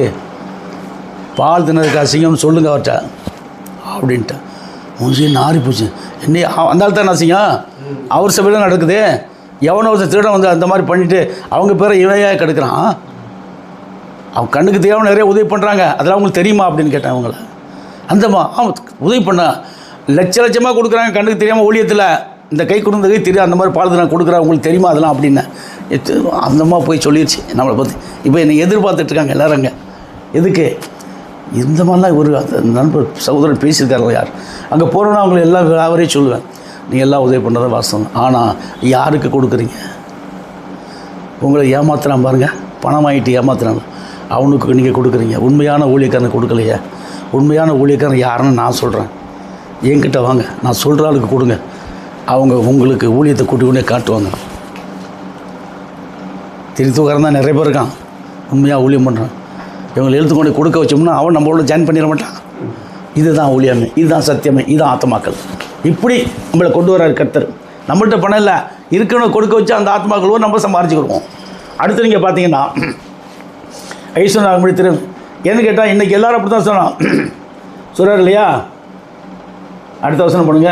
ஐஸ்வர்யவான் என்றும் திரவிய சம்பந்தன் என்றும் எனக்கு ஒரு குறையும் இல்லை என்றும் நீ சொல்லுகிறபடியால் நான் நீ ஐஸ்வர்யவானாகும்படிக்கு நெருப்பிலே போடப்பட்ட பொண்ணு எது? ஞானசானம் தான், அதான் நெருப்பு. இப்போ நீ நெருப்பிலே புடமிட்ட பொண்ணு மாதிரி ஆகிட்டீங்க. பொண்ணு என்பது எதை குறிக்கும் சொல்லும்போது, இது வந்து வெறும் சரீரம், அந்த சரீரத்துக்குள்ளே பொண்ணு உள்ளே வந்துடுச்சு. கோல்டு சிலுவை பட்டியல் உபதேசம், கிறிஸ்துவே உள்ளே வந்துட்டார், அவர் தான் பொண்ணு. அடுத்து இப்போ நம்ம நிர்வாணம் இல்லை, நிர்வாணம் நம்மளுக்கு நீங்கிடுச்சு. ரட்சிப்பின் வஸ்திரம் அதான் அவலட்சணம், தோன்றாபடிக்கு வந்துடுச்சு. நீ ஒழித்துக் கொள்வதற்கு வெண் வஸ்திரம் ரட்சிப்பின் வஸ்திரம் என்னிடத்தில் வாங்கிக்கொள், பார்வையடைக்கும்படிக்கு கண்களுக்கு கழிக்கப்படும் சொல்லும்போது வேதத்துள்ள ரகசியத்தை மறைபொருளின் தேவாவை நமக்குள்ள வந்து ஊற்றப்படும் போது நான் சொல்லும்போது எனக்கு புரிகிற அதே வசனம் அதே சத்தியம் உனக்கும் புரியும். ஒற்றுப்பு நீ பார்த்தீங்கன்னா அடுத்த நாள் நீ படிக்கும்போது அதே வசனம், அடுத்து படிக்க உனக்கே இது உன் கண்ணுக்கே என்ன தெரிய ஆரம்பிக்கும். எட்டாத காரியங்கள் கண்ணுக்கு தெரியும். அப்படியே படிக்கும்போது சிந்தையில் வந்துடும் எல்லாமே. நீ கண்ணில் தான் படிக்கிற, சிந்தையில் வந்துடும். அதுதான் சிந்தையில் உருவாகி வார்த்தையில் பிறப்பித்து வரைபட 7 10 9 10 விதமான பிரமாணங்கள், 10 பிரமாணத்தையும் நான் பாடலாக எழுதியிருக்கிறேன். எப்போ எத்தனையோ வருஷத்துக்கு முன்னாடி. அப்போ எந்த அளவுக்கு கர்த்தர் என்னை சூஸ் பண்ணி எடுத்திருக்காரு சலிஷம். இப்போ தான் சத்தியம் வருது நம்மளுக்கு. அது பிரசங்கம் பண்ணும்போது தானே வரும் சத்தியம். எழுத்தில் வாங்கிக் கொள்ளவும் நீ பார்வையடைம்படிக்கு உன் கண்களுக்கு கழிக்கம் போடவும் வேண்டுமென்று உனக்கு நான் உனக்கு சொல்லுகிறேன். அடுத்து சொல்கிறார், என்ன சொல்கிறார்? நான் நேசிக்கிறவர் எவர்களோ அவளை கடிந்து கொண்டு, இதுதான் இந்த சிச்சிப்பு என்ன சொல்லும்போது சிச்சிப்புன்னு சொன்னால் நம்மளை அவர் நேசிக்கிறார், என்ன ரொம்ப கடிந்து கொண்டார். ஒரு நாள் திடீர்னு காலுக்கு செருப்பு இல்லை, வெறுமையாக நடக்கும்போது கண்ணீர் ஊற்றுது. திடீர்னு ஒருத்தன் தள்ளுவண்டியில் வரான், இப்படி தள்ளுவண்டியில் வரான், 4 கால் வச்சு சக்கரம் வச்சு தள்ளுவண்டி, வடபள்ளி நடக்கிற நிகழ்ச்சி இது. அதே மாதிரி எனக்கு விரோதி அங்கே ஒரு இரும்பு கடை வச்சுருக்கான், அகமதியா சேர்ந்தவன் இரும்பு கடை. அவனுக்கு அந்த கார்பரேஷன் ஸ்கூல் இருக்குது, அதுக்கு அங்கே தான் நான் போயிட்டுருக்கேன். என்னை பார்த்து கை கூடி சிரித்து காரி துப்புனான் மூஞ்சில் எல்லோரும் போயிடலாம். போயிட்டு இருக்கும்போது அங்கேருந்து ஒருத்தன் தள்ளு வண்டியில் வரான். கேட்குறேன், அவனை பார்த்தியா 2 கால் இல்லை 2 கை இல்லை, அவன் எப்படி இருக்கான்? உனக்கு 2 காலுக்கு செருப்பு இல்லைன்னு அழுவுறிய ஆமாண்டவர் என்ன தப்பு பண்ணிட்டாங்க, தெரியாமல் கேட்டேன்ப்பா, என்ன மன்னிச்சு. ஆனால் பைபிள் தான் கையில் இருக்குது, இது மட்டும்தான் இருக்குது, ஒன்றுமே இல்லை. இது அப்படியே இந்த கண்ணில் தண்ணி வந்து போன பிற்பாடு அப்படின்னு என்ன பாருங்கள், திடீர்னு ஒரு பிரதர் வந்தார். என்ன பிரதர், ஒரு மாதிரி இருக்க உட்காருங்க பிரதர், பைக்கில் நேராக வீட்டுக்கு கூப்பிட்டு போயிட்டு நான் சொன்னேன்ல, சாப்பாடு கூட போட்டு நல்லது பண்ணு. ஏன்னு கேட்டால் தேவன் செய்யக்கூடிய செயல். அடுத்து என்ன ஒரு கஷ்டப்படத்தை விடலை, அடுத்தடுத்து நிறைய காரியங்கள் நடந்தது. அடுத்து பார்த்திங்கன்னா இந்த மாதிரி உன் கண்ணுக்கு கழிக்க போட இந்த மாதிரி கஷ்டத்துலேயும் உபத்திரத்துலேயும் பாடுகளையும் தூக்கி, ஆனால் ஆவிக்குரிய கண்ணை திறந்து விட்டார். அவ்வளோ கஷ்டத்துக்கு மத்தியில் தான் என்னுடைய ஆவிக்குரிய கண்ணை அவர் திறக்கிறார். பாடுகளுக்கு மத்தியில் தான் என்னுடைய ஆவிக்குரிய கண்ணை அவர் திறக்கிறார். ஏன்னா அதே சமயத்தில் சொல்லும்போது ஏன்னா அந்த மோகன்சி வந்து அந்த கூட்டம் போடும்போது பார்த்தா அப்படியே தவக்கால் ஆவி அப்படியே கொட்டுது, புத அது எனக்கும் கொட்டுது, ஜில்லுன்னு இருக்குது. இல்லைனா இந்த ஆவின்னு சொல்லும்போது அப்படியே கண்ணை மூடி பார்த்தா அந்த ஆவி ஏதோ ஒரு ஆவி தாக்கலாகி வானத்துலேருந்து மூணு தலை கொட்டுது. நான் உடனே ஒரு ஜெர்மனி பிசாசின் ஆவியை அப்போ வந்து இயேசு நாமத்தில் போன போயிடுச்சு, அப்போவே போயிடுச்சு. குளிர் மண்டி அனல் மண்டி போயிட்டான் எல்லா பேரும். உடனே அவனுக்கு அங்கே போயிடுச்சு ஓலை. யாருக்கு? அவன் போயிட்டான், மோகன்சி போயிடுச்சு. என்னடா அது எவனோ கட்டிட்டானே, யாரா நம்ம ஜெர்மனி இறக்குனது, அது நீக்கிறோ 1 கோடி ரூபா கொடுத்துட்டு ஆளை கொண்டு வரான், இறக்குனது யாரா தள்ளி விட்டான்னு சொல்லி பார்த்தா நான் சாதாரண மனுஷன் ஓட்ட சைக்கிளில் போகிறேன், ஜெர்மனி கட் பண்ணிட்டேன், எல்லாம் போச்சு. அது முப்பாடு எனக்கு விரோதமாக ஜெபம் பண்ணிவிட்டு மறுபடியும் ஜெபம் பண்ணால் ஆவி இறங்கவும் இல்லை, ஒன்றும் இல்லை, ஊற்றவில்லை, இல்லை க்ளோஸ் பண்ண தான். கடைசியில் எல்லாருக்கும் கூட்டம்லாம் நாரி நாசமாக போச்சு, அந்த கூட்டமே எல்லாம் போச்சு, சில்லறையாக போயிடுச்சு. அடுத்த ஸ்டேஜில் ஏறி பேச முடியல அவனால், க்ளோஸ் பண்ண வாயை கட்டிட்டார். அது ஜெபம் பண்ணால் நடக்கும். நிறைய காரியத்தை பண்ணியிருப்பேன், பண்ணுறதுக்கு தான் முயற்சி எடுத்தேன், இருந்தாலும் வந்து என்ன சொல்லும்போது எனக்கே இது சரியாக வரல. சரி, நம்மளுக்கு வரும்போது கர்த்தர் செய்வார், நம்மளை கொண்டு சொல்லிட்டு விட்டாச்சு. ஏன்னு கேட்டால் அவரிடத்தில் நான் பிரவேசித்தேன். இன்னொன்று என்ன சொல்கிறேன், அடுத்து பதில் நீ ஜாக்கிரதையாக இருந்த மன திரும்ப சொல்லிட்டார் இல்லையா. இதோ வாசற்படியில் நின்று தட்டுகிறேன், ஒருவன் என் சத்தத்தை கேட்டு கதவை திறந்தால் அவரிடத்தில் நான் சேர்ந்து பிரவேசித்து அவரோட போஜனம் போனேன். இப்போ இதுதான் அது, நான் சத்தியம் சொன்னேன், கதவை திறந்துட்டீங்க, ஞானஸ்தானம் கொடுத்தார், கிறிஸ்து உங்களுக்கு கூட வந்துட்டார். இப்போ நான் சொல்கிற வசனம்லாம் அவங்களோட போஜனமாக இருக்குது. கிறிஸ்து உங்களுக்குள்ள வந்துட்டான், நான் அவனோட சென்று போஜனம் பண்ண, அவனு என்னோட போஜனம் பண்ண. இப்போ சீசர்கள்லாம் சொன்னார், எல்லா பேரும் ஓடி போயிட்டான். கேட்குறாரு, நீங்களும் போய்விட மனதாக இருக்கிறீங்களோ, அந்த ஒரே ஜீவனோட தேவனுடைய வார்த்தை மட்டும்தான் எங்கே போ, நான் உங்களுக்கு தெரிந்து கொண்டேன்னு சொல்கிறார். இந்த 12 பேரை மட்டும்தான், இது எல்லோரும் ஓடிட்டான். தெரிந்து கொள்ளப்பட்ட 12 பேர் மட்டும்தான் அவர் கூட இருக்கிறாங்க, எல்லோரும் ஓடிட்டாங்க. ஏன்னு கேட்டால் அப்போ நான் எத்தனை பேருக்கு சத்தியம் சொன்னேன், எல்லா பேரும் நிற்கலை, எல்லோரும் ஓடிட்டான். ஏன் ஓடிட்டான்? எங்கிட்டேருந்து எதையே எதிர்பார்த்து வந்தான், பணம் காசு எல்லாம் எங்கிட்ட உள்ளதைத்தான் அவனுக்கு கொடு. உடனே உன்னுடைய நாமத்தில் எழுந்து நடனா சப்பானி நடனான், உள்ளதை உனக்கு கொடுக்குறேன்ப்பா வா நடனம். அது பிற்பாடு பார்த்தா கும்பல் பணம் கொட்டு போச்சு. அவங்களுக்கு செலவு பண்ணுறதுக்கு என்ன இல்லை, எடுக்க வந்துக்கிட்டே இருக்கு பணம். அப்படியே பெரிய இதை வச்சு எல்லா குண்டாங்களாம் வச்சுட்டாங்க, அள்ளி கொட்டிட்டு போகிறான், வர்றவன் போகிறான். அப்போ அந்த மாதிரியான ஒரு குரூப், அந்த மாதிரியான ஒரு பெரிய ஒரு காரியம் நம்மளுக்கு நடக்கும் வரும். இந்தியாவே உலகம் பூரா ஒத்து பார்க்கும். அடுத்து நீங்கள் பார்த்தீங்கன்னா போஜனம் பண்ண 16 போஜனம் பண்ணோன்னு சொல்லிட்டாரு. 21வது வசனத்தை சொல்கிறார், நான் ஜெயங்கொண்டு என் பிதாவுடைய சிங்காசனத்தை அவனோட உட்கார்ந்தது போல் ஜெயம் கொள்கிறவனும் அவனும் என்னோட சிங்காசனம். இப்போ நீங்கள் அவர் ஜெயம் கொண்டு எங்கே உட்காந்துட்டாரு, சிங்காசனத்தில் போய் உட்காந்து. அதே மாதிரி இப்போ அந்த ஜெயம் எனக்குள்ளே வந்துருச்சு, அந்த ஜெயத்தை உங்களுக்குள்ளே ஊற்றிட்டேன். அவர் உங்களுக்குள்ளே வந்துட்டார், உங்களுக்குள்ளே அவர் வந்துட்டார். அடிக்கப்பட்ட வண்ணம் உள்ளவர் வந்துட்டார். இப்போ அடிக்கப்பட்ட வண்ணம் உள்ளவர் உங்களுக்குள்ளே வந்துட்டார். அடிக்கப்பட்ட நிலையிலேருந்து புரியுங்களா, அடிக்கப்பட்ட 2 நிலை உங்களுக்குள்ளே வந்துருச்சு. சொல்கிறேன், அவர் பிரிஞ்சு வந்து அது தனி, 2 நிலை உங்களுக்குள்ளே வந்துருச்சு. அடிக்கப்பட்ட நிலை, அடிக்கப்பட்ட வண்ணம் உள்ள நிலை உங்களுக்குள்ளே இருக்குது. ஏன்னா அடிக்கப்பட்டவருக்குள்ளேருந்து அடிக்கப்பட்ட வண்ணம் உள்ளவர் வரார். இடமிருந்து வளம் வரும்போது சிலுவை மர பிரசவ 7 காயங்களால் ஜெனிப்பிக்கப்பட்டவர் இவர், உங்களை ஜெனிப்பிக்க வச்சுட்டார். அப்போ நம்மளுக்குள்ளே என்ன வந்துருச்சு, உயிர் வந்துருச்சு. செத்து போன சரீரத்துக்கு உயிர் வந்துருச்சு, அது ஜெயங்கொண்டார். அதே ஜெயத்தை நம்மளுக்குள்ளே ஊற்றிட்டார். என்னோட கூட உட்காரும்படிக்கு அருள் செய்வார். இப்போ நம்ம அவரோட உட்காந்துருக்கோம், அவரோட பேசிகிட்டு இருக்கிறோம். அவர் நம்மளோட பேசிகிட்டு இருக்கார், வார்த்தையோட உறவாடு, வார்த்தையோட உயிரோட்டம்ல தொடர்புக்குது. வசனம் 22 சொல்கிறாரு, 22 ஆவியானவர் சபைக்கு சொல்கிறதை காதுள்ளவன் கேட்க கடவன்.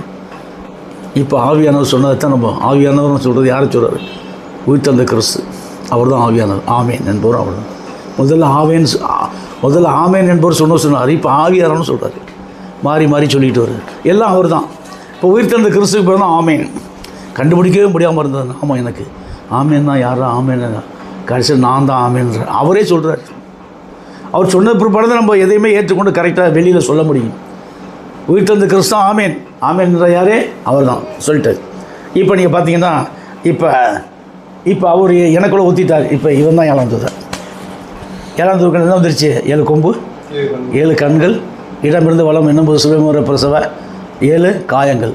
இப்போ இவனுக்குள்ளே எல்லாம் வந்துருச்சு.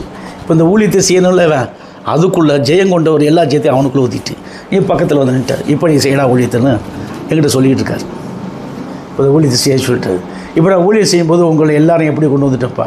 ஸ்டெப் பை ஸ்டெப்பாக கொண்டு வந்துட்டு பிற்பாடு இப்போ இந்த சபையில் 2 மூப்பர்கள் உருவாக்கியாச்சு. இந்த மூப்பர்கள் மூலிமா அவங்க என்ன பண்ணுவாங்க? அவங்க தனிப்பட்ட முறையில் ஜெபிக்க நான் சொன்ன சத்தியம்லாம் மைண்டில் ஏற அவங்களுக்கு தனிப்பட்ட முறையில் இந்த வேதத்தை தியானிக்க தேவனோடு ஒரு உயிரோட்டமுள்ள ஒரு உறவாடக்கூடிய நிலை கொண்டு வந்துட்டார். இப்போ அவர் உங்களுக்குள்ளே இந்த சத்திய பிரகாரம் உங்களுக்குள்ளே இருக்கிறத அவர் அவர் பேச ஆரம்பிப்பார்னு சொன்னார். அடுத்து நீங்கள் பார்த்தீங்கன்னா இதில் எது சொல்லும்போது 4 பாட்டு வருது. 7 முத்திரை செய்தி, 7 சபைகளின் செய்தி, 7 எக்கால செய்தி, 7 கோபகலச செய்தி, 4 பாட்டு வருது. இந்த 4 பாட்டு இப்போ நம்ம 7 சபைகளின் செய்தி தான் எடுத்திருக்கோம். அடுத்து அப்புறம் ஒன்றுனா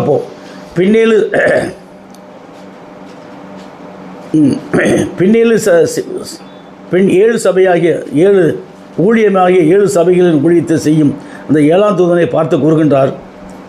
வெளிப்படுத்தல் 11 15-19 படிக்கவும் நான் சொல்கிறேன். இந்த 5 விதமான ஊழியத்தை அங்கே செய்கிறோம். அவங்க அங்கே சொல்கிறார் 5 விதமான ஊழியங்கள். இந்த 5 விதமான ஊழியங்கள் அவர் சொல்லும்போது பார்க்கும்போது ரொம்ப ஆச்சரியமாக இருக்குது. இந்த 5 விதமான ஊழியத்தை செய்யும் அந்த தூதன் தான் 7ஆம் தூதன் தான் சொல்கிறார். உயிர்த்தெழுந்த கிறிஸ்து வெளிப்படுத்தல் 13 உயிர்த்தெழுந்த கிறிஸ்து வெளிப்படுத்தல் 3ஆவது அதிகாரத்தில் 14-22 வரைக்கும் இப்போ படித்தோம். முடிய கூறுகின்ற எல்லாத்தையும் கூறிட்டார். தத்ரூபமான முறையில் சபையில் அவர் நிற்கிறார். தத்ரூபமான முறையில் உயிர்த்தெழுந்த கிறிஸ்து சபையில் நிற்கிறார். 7ஆம் தூதன் கூட நிற்கிறார். இந்த 7ஆம் தூதனுக்குள்ள அவருக்குள்ளேருந்து எல்லாத்தையும் இவனுக்குள்ளே ஊற்றிப்பட்டு இவர் உயிர்த்தெழுந்த கிறிஸ்துவ வந்து நின்றுக்கிட்டு எல்லாத்தையும் சொல்லி நீ சொல்லுன்னு எனக்கு சொல்லிக்கிட்டு இருக்கார். சபைக்கு சொல்லணும். அப்போ சபையில் ஏன் சொல்ல சொல்கிறேன்னா, இந்த சத்தியத்தை கேட்கத்தான் உங்களுடைய ஆத்மாக்கள் என்ன ஆகும்? ஆத்மா ஆகாரம் இது சத்தியம்தான். ஆத்மா ஆகாரம் சத்தியம்தான். சத்தியத்தை கேட்க தான் உங்களுக்கு என்ன வரும்? உயிர் வரும்ன்றதை அவர் திட்டம் தெரியுமா சொல்கிறார். 7ஆம் தூதன் வந்துட்டார். அவர் சொல்லும்போது பார்த்தீங்கன்னா உண்மையுள்ள சாட்சியும் தேவனுடைய சிருஷ்டிக்கு ஆதியமாக இருக்கிற ஆமேன் என்பவர் அவர் தான் உண்மையுள்ள சாட்சி. இப்போ பிதாவாய் தேவனுக்கு உண்மையுள்ள சாட்சியார் முதல்ல. இப்போ நம்ம இந்த உயிர்த்தெழுந்த கிறிஸ்து யாராக வர்றாருன்னு சொன்னால் பிதாவாய் தேவனுடைய பேரனாக வர்றாரு. அடிக்கப்பட்டார் இல்லையா, அவர் தான் குமாரன். அவருடைய வித்தில் வந்தவர். பரவ கண்ணிக்குள்ளே அவர் சயனித்து தாண்டி வித்தை வச்சுட்டார். 3 வருஷம் ஊழியம் பண்ணி 3 வருஷம் கழிச்சு சிலுவையில் அடிச்சிட்டாங்க. அடிச்சிட்ட உடனே இடமிருந்து வளம் பண்ணும்போது சிலுவை பிரசவம் 7 காயத்தோடு ரத்தம் சிந்தப்பட்ட சரீரத்துக்குள்ளே பிறந்திருக்கார். இவர் தான் சொந்தக்குமார். அவருக்குள்ளேருந்து இவர் வெளியில் வந்து உயிர்த்தெழுந்த கிறிஸ்து மறுபடியும் மறித்து எதுக்குள்ளே போயிட்டார்? இவர் மறுபடியும் என்ன சொல்லும்போது உயிர்த்தெழுந்த இவர் தான் என்ன சொன்ன கிறிஸ்து. இப்போ இவர் மறித்து, அதாவது ரத்த எலும்பு தசை நீக்கப்பட்டவர், அடிக்கப்பட்ட வண்ணம் உள்ளவர். இந்த அடிக்கப்பட்ட வண்ணம் உள்ளவருக்கு வந்து யாரும் வந்துட்டான்? உயிர்த்தெழுந்த கிறிஸ்து. இவர் எப்படி வர்றாரு? அந்த சிலுவையை பற்றிய உபதேசம். இப்போ படிங்க. வெளிப்படுத்தல் 11 இல்லை 15 16 வெளிப்படுத்தல் 11 15 16 15 இந்த 2 வசனத்தில் வரும்போது 7ஆம் தூதன் எக்காலம் ஊதினான். அப்பொழுது உலகத்தின் ராஜ்யங்கள் நம்முடைய கர்த்தருக்கும் ராஜ்யங்களாயின. அவர் சதா காலங்களும் ராஜ்யபாரம் பண்ணுவார் என்னும் கம்பீர சத்தங்கள் வானத்தில் உண்டாயின. அப்பொழுது தேவனுக்கு முன்பாக தங்கள் சிங்காசனங்கள் உட்கார்ந்திருந்த 24 மூப்பர்களும் முகங்குப்புற விழுந்து இருக்கிறவரும் இருந்தவரும் வருகிறவருமாகிய சர்வ வல்லமையுள்ள கர்த்தராகிய தேவனே உம்மை சோதரிக்கிறோம். தேவரீர் உமது மகா வல்லமையை கொண்டு ராஜ்யபாரம் பண்ணுகிறீர். ஜாதிகள் கோபித்தார்கள், அப்பொழுது உம்முடைய கோபம் மூண்டது. மரித்தோர் நியாயத்தீர்ப்பு அடைகிறதற்கும் தீர்க்கதரிசிகளாகிய உம்முடைய ஊழியக்காரருக்கும் பரிசுவான்களுக்கும் உமது நாமத்தின் மேல் பயபக்தியாய் இருந்த சிறியோர் பெரியோருக்கும் பலன் அளிக்கிறதற்கும் பூமியை கெடுத்தவர்களை கெடுக்கிறதற்கும் காலம் வந்தது என்று சொல்லி தேவனை தொழுது கொண்டார்கள். அப்பொழுது பரலோகத்தில் தேவனுடைய ஆலயம் திறக்கப்பட்டது.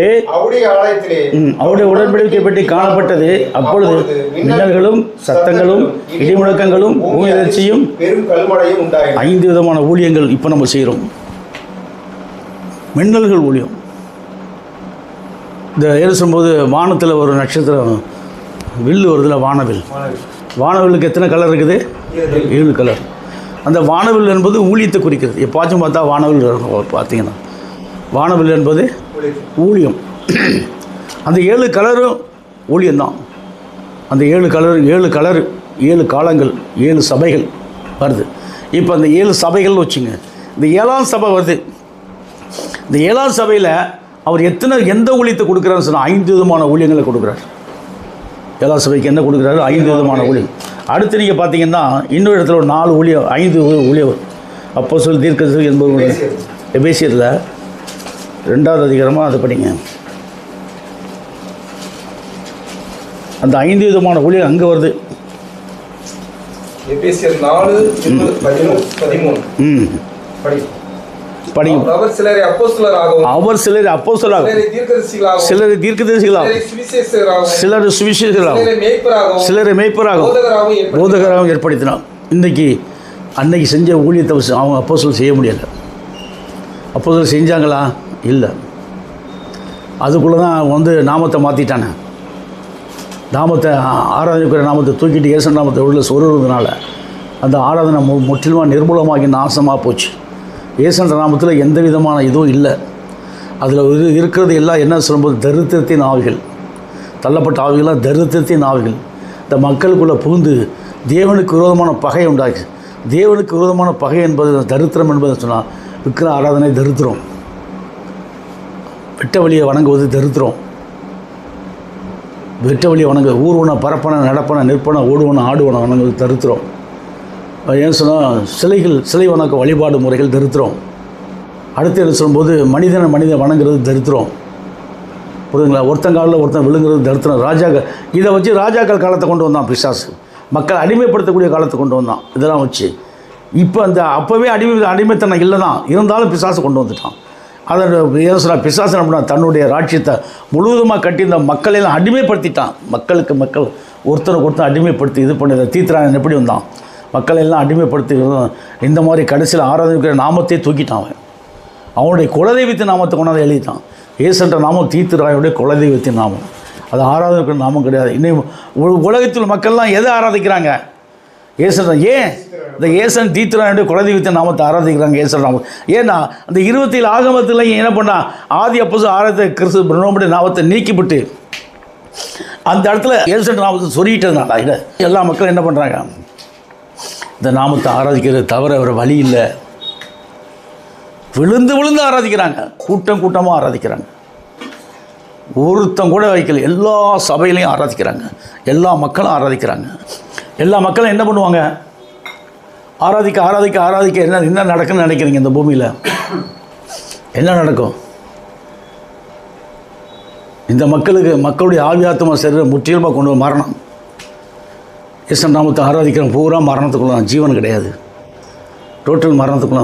ஆட்சிக்காரங்க எப்படி இருக்காங்களோ அதே மாதிரி தான் இருக்கிற ஆராதனை. எப்படி அப்படி 10 விதமான மார்க்கு 10 மார்க்கத்துக்கு எல்லாருடைய கண்ணை குத்தி குருடாக்கிட்டாங்க. அப்போ இந்த அனைத்து மக்களுடைய கதியெல்லாம் என்ன ஆச்சு? நிர்மூலமாகி போச்சு. சர்வநாசமாக்கிட்டான் பிசாசு. ஒருத்தனை கூட விடலை. எல்லாரையுமே கீழே போட்டு மிதிச்சு விட்டான். அவன் காலுக்கு கீழே போட்டு எல்லாரையும் வணங்க வச்சுட்டான். எல்லாரையும் என்ன பண்ணால் வணங்க வச்சுட்டான். எல்லாரையும் வணங்க வச்சுட்டான். ஒருத்தனை கூட விடலை. மொத்த பேரையும் யாரை வணங்க வச்சுட்டான்? தள்ளப்பட்டு எல்லா மக்களும் இன்றைக்கி இயேசுதான் தலைவர். அவருக்கு கீழே எல்லா ஆராதனையும் நடக்குது. பூமியில் எல்லா ஆராதனையும் நடக்குது. ஒரு ஆராதனையும் பாக்கி இல்லை. எல்லா ஆராதனையும் பண்ணும். இப்போன்றது இதை மக்கள் அம்மா இல்லாமலாம் புள்ள வந்துச்சு. இப்படி மொத்த மக்கள் என்ன பண்ணிட்டாங்க? அப்போ இந்த ஆராதனையை க்ளோஸ் பண்ணுறதுக்கு தான் யார் வர்றான்? ஊரின் திமுக 7ஆம் சந்திரன் வர்றான். இவன் தலைமையில் என்ன வச்சு உயிர்த்தந்த கிருஷ்ணன் போனால் 7 கொம்பு யார் தலைமையில் வந்திருக்கு? இப்போ ஊரியினுடைய 7ஆம் தூதன் மேலே வந்து 7 சபைகளுக்குரிய மொத்த ரகசியத்தையும் சத்தியத்தையும் சொல்லிடுவான். 7 கண்கள் 7 தீர்க்க தரிசிகளையும் சொல்லிடுவான். சொல்லப்படும் அடுத்து என்ன சொல்லும்போது 7 முத்திரைக்குள்ள ரகசியத்தையும் சொல்லிடுவான். எல்லா ரகசியமும் வெளிப்பட்டவொடனே பிசாசுக்கு வெக்கப்பட்டு போயிடுவான். அப்போ என்ன சொல்லும்போது அவன் பரலோகத்திலிருந்து என்ன சொல்ல தள்ளப்பட்டு வான மண்டலத்தில் நிற்கிற பிசாசு மறுபடியும் பூமியில் தள்ளப்பட்டு மீண்டுமாக இந்த பிசாசு கூட்டமெல்லாம் இங்கே நிற்கிறதுக்கு இடம் இருக்காது. ஏன்னா இப்போ சொல்லக்கூடிய சத்தியம் பூமிக்கும் பறவை காற்று மண்டலத்தில் பறவை பிசாசு என்ன பண்ணும் அப்படியே கொஞ்சமாக ஓடிடுவோம். ஏன்னா ஒரு ட்ரிப் நான் போனேன் ஒரு பெரிய இதுக்கு அவர் இப்படி ஒரு தலப்பை கட்டிய ஒயிட்டில் நிற்கிறேன். நான் கூர்ந்து பார்த்தோன்னே அது கிட்டத்தட்ட 2000 மைலுக்கு அந்த ஓடி போயிடுச்சு. அந்த பார்த்து அந்த ஆவி சொல்லியிருக்காது யாரும் சொல்லிட்டு ஓடி போயிடுச்சு. அந்த ஆவி ஓடிடுச்சு. என்னை பார்த்தோன்னே அப்படியே பின்னோக்கி போயிடுச்சு. அதே மாதிரி தான் இன்றைக்கு நீ நடக்கும்போது போகும்போது உங்களை பார்த்தோன்னே இந்த ஆவிகள்லாம் என்ன பண்ண வைக்கப்பட்டு ஓடி போயிடும். அதுதான் சொல்கிறார் இந்த பரலோக கண்ணி. இதை பார்த்தீங்கன்னா திறக்கப்பட்ட சிறு புஸ்தகம், முதல்ல முத்திரிக்கப்பட்ட புஸ்தகம், முத்திரைகள் எல்லாம் உடைச்சிட்டாரு. 7 முத்திரைகள் உள்ள ரகசியத்தையும் 7ஆம் தூதன் மூலமாக சொல்லிட்டாரு. இப்போ பிசாசுக்கு பூமியில் வேலை இல்லை, ஓடி போயிட்டான். அது தெளிவாக சொல்கிறாரு. அது என்னென்னு சொல்கிறாரு? இவர் தான் அடிக்கப்பட்ட சொல்லிட்டார் இல்லையா? அவர் என்ன சொல்கிறார்? 7 முத்திரையும் உடைச்சிட்டாரு. 7 முத்திரை ரகசியத்தை சொல்லிட்டாரு. அது 7 முத்திரை 7 சபையின் காலங்களையும் சொல்லிட்டாரு. 7 கோபகலத்தையும் சொல்லிட்டாரு. 7 எக்காலங்களையும் சொல்லிட்டாரு. எல்லாத்தையும் சொல்லிவிட்டு பிசாசு என்ன பண்ணார்? வெக்கப்படுத்தி அவமானப்படுத்தி இந்த பூமியில் நிற்காதபடி பண்ணிட்டார். இந்த சாத்தானின் ஊழியத்தை காலின் கீழே போட்டு மிதித்து நசுக்கி க்ளோஸ் பண்ணிட்டார். அதை நீங்கள் பார்த்தீங்கன்னா ரோமர் 16ஆவது அதிகாரத்தில் 20வது வசனம் ஒன்று படிங்க. தான் ஜெயங்கொண்ட ஜெயம் முழுவதையும் ஊறிந்து கொண்டு 7ஆம் தூதனுக்குள் ஊற்றிட்டார். மகிமையடைந்த மணவாட்டி சபையை உருவாக்கிட்டார். ஊறி கொண்ட 7ஆம் தூதனுக்கு ஊற்றி 16 சமாதானத்தின் தேவன் தாமே சமாதானத்தின் தேவன் சீக்கிரமாய் சாத்தானை உங்கள் கால்களின் கீழே நசுக்கி போடுவார். சாத்தானை உங்கள் காலின் கீழே நசுக்கி போடுவார். ஆமென். ஏன்னு கேட்டால் சமாதானத்தின் தேவன் தாமே சாத்தானை உங்கள் காலின் கீழே நசுக்கி போடுவார். நம்ம காலின் கீழே தான் நசுக்கி உங்களை கொண்டு வந்து நசுக்கிறார். ஏன்? சமாதானத்தின் தேவன் தான் உங்களுக்குள்ளே வந்துட்டார். நீ நடக்கும்போது போகும்போது இந்த சத்தியத்தை சொல்ல உங்களுக்குள்ளே இருந்து இந்த சாத்தானுடைய மொத்த கிரியை பிசாசன் கிரியை எல்லாம் அழிச்சிடுவார். பிசாசன் கிரியை அழிப்பதற்கு தேவனுக்கு குமாரன் வெளிப்பட்டார். யாருக்குள்ள? உங்களுக்குள்ள. உங்கள் மூலியமாக உலகத்தில் இருக்கிற பிசாசன் கிரிகளை அழிப்பதற்கு நிர்வாண தேவர்கள் என்ன? நிர்வாண தேவர்கள். இன்றைக்கி அல்லான்ற நாமம் உலகம் பூரா ஆராதிக்கிறாங்க. நிர்வாண தேவர்களுடைய நாமங்கள் அங்கங்கே கோயில் கட்டி ஆராதிக்கிறாங்க. இதெல்லாமல் என்ன சொல்லும்போது இயேசுன்ற நாமத்தை அது கூட இந்த சிலுவையில் அடிக்கப்படாத ஒரு நாமம் இந்த வேதத்துக்குள்ளே வந்துடுச்சு. அப்போ உண்மையான நாமத்தை புறமே தள்ளிட்டானோ ஆராதிக்கிற நாமத்தை. அப்போ உண்மையான நாமத்தை இது வந்தால் எல்லாத்தையும் அழிச்சிடும். அதனால் இந்த ஒட்டுமொத்தமாக சேர்ந்து அவனை அதை தள்ளிட்டு ஒட்டுமொத்த ஆவிகளை என்ன இந்த பூமியை ஆக்கிரமிப்பு பண்ணிடுச்சு. இன்றைக்கி ஊரிந்துரை 7ஆம் தூதன் மூலியமாக அந்த ஆராதனைக்கு நாம் வரும்பொழுது இந்த ஒட்டுமொத்த ஆவிகள்லாம் என்ன வெட்கப்பட்டு அசிங்கப்பட்டு அவமானப்பட்டு நாணி கூனி குறுகி போயிடும். ஒன்றுக்கு நிற்கிறதுக்கு என்ன இல்லை, திராணி இல்லாமல் போயிடும். ஏன்னா நீ உனக்குள்ளே அவர் இருக்கிறதுனால அவன் தலையை ஒன்றை கொண்டு நசுக்கிடுவார். மகிமையான மணவாட்டி சபையில் உள்ள ஒவ்வொரு பரிசுத்தவான்களை கொண்டு சாத்தானுடைய தலையை நசுக்கி காலி பண்ணிடுவார். ஏன்னு கேட்டால் கனமான ஊழியத்தை என்ன பார்த்தீங்கன்னா இந்த மகிமையான மணவாட்டி சபையை ஊரின் கொண்டு 7ஆம் தூதனுக்குள் ஊற்றி பார்த்தீங்கன்னா யாத்திராம 28:30 சொல்கிறாரு. அதில் தான் சொல்கிறாரு,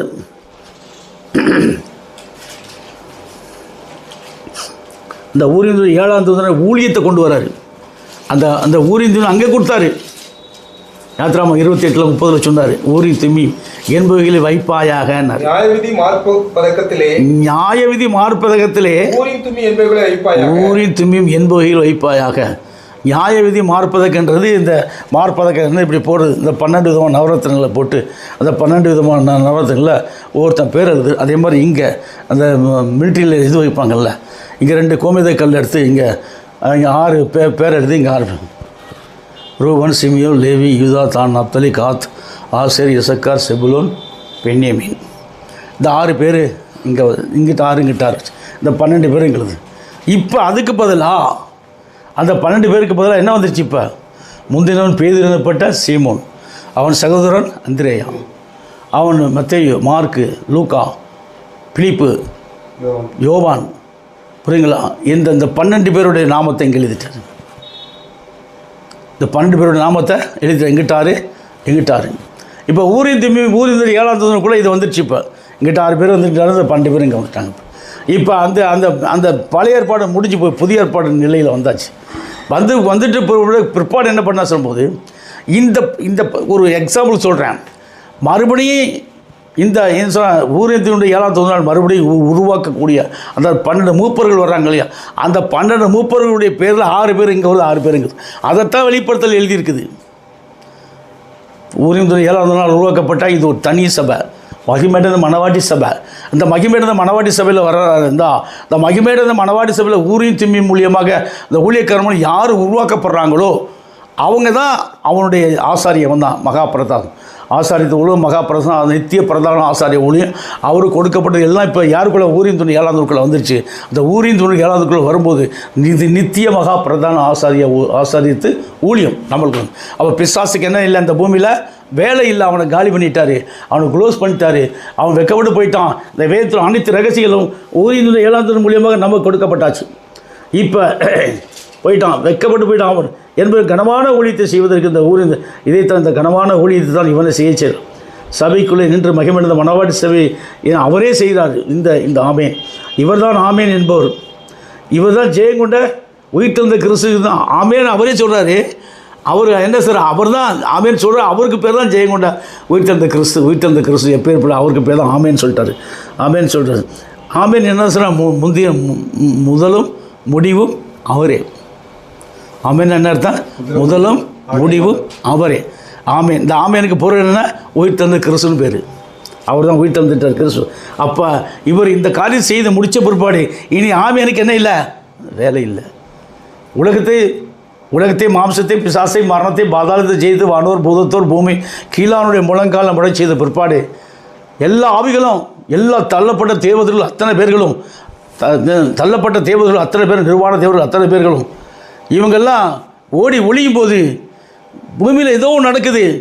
உண்மையிலே பரலோகத்தில் இருக்க அஞ்சு கோஷ்டி இருக்கு இல்லையா, மிச்சம் 7 கோஷ்டி உள்ள வந்துருச்சு. 5 கோஷ்டிலாம் பூமி உத்து பார்க்குறேன், என்ன பூமியில் என்னமோ நடக்குதே. அப்போ யாரா நிற்கிறான்னு சொல்லும்போது இன்றைக்கி பார்க்கும்போது என்ன சொன்னால் தேவ தூதர்கள் நம்மளை பார்த்து பணிந்து கொள்ளக்கூடிய அளவுக்கு அவர் நம்மளுக்குள்ளே வந்துட்டார். ஏன் தேவ தூதர்கள் நம்மளை பணிந்து கொள்ளணும்? அவங்க நிற்கிற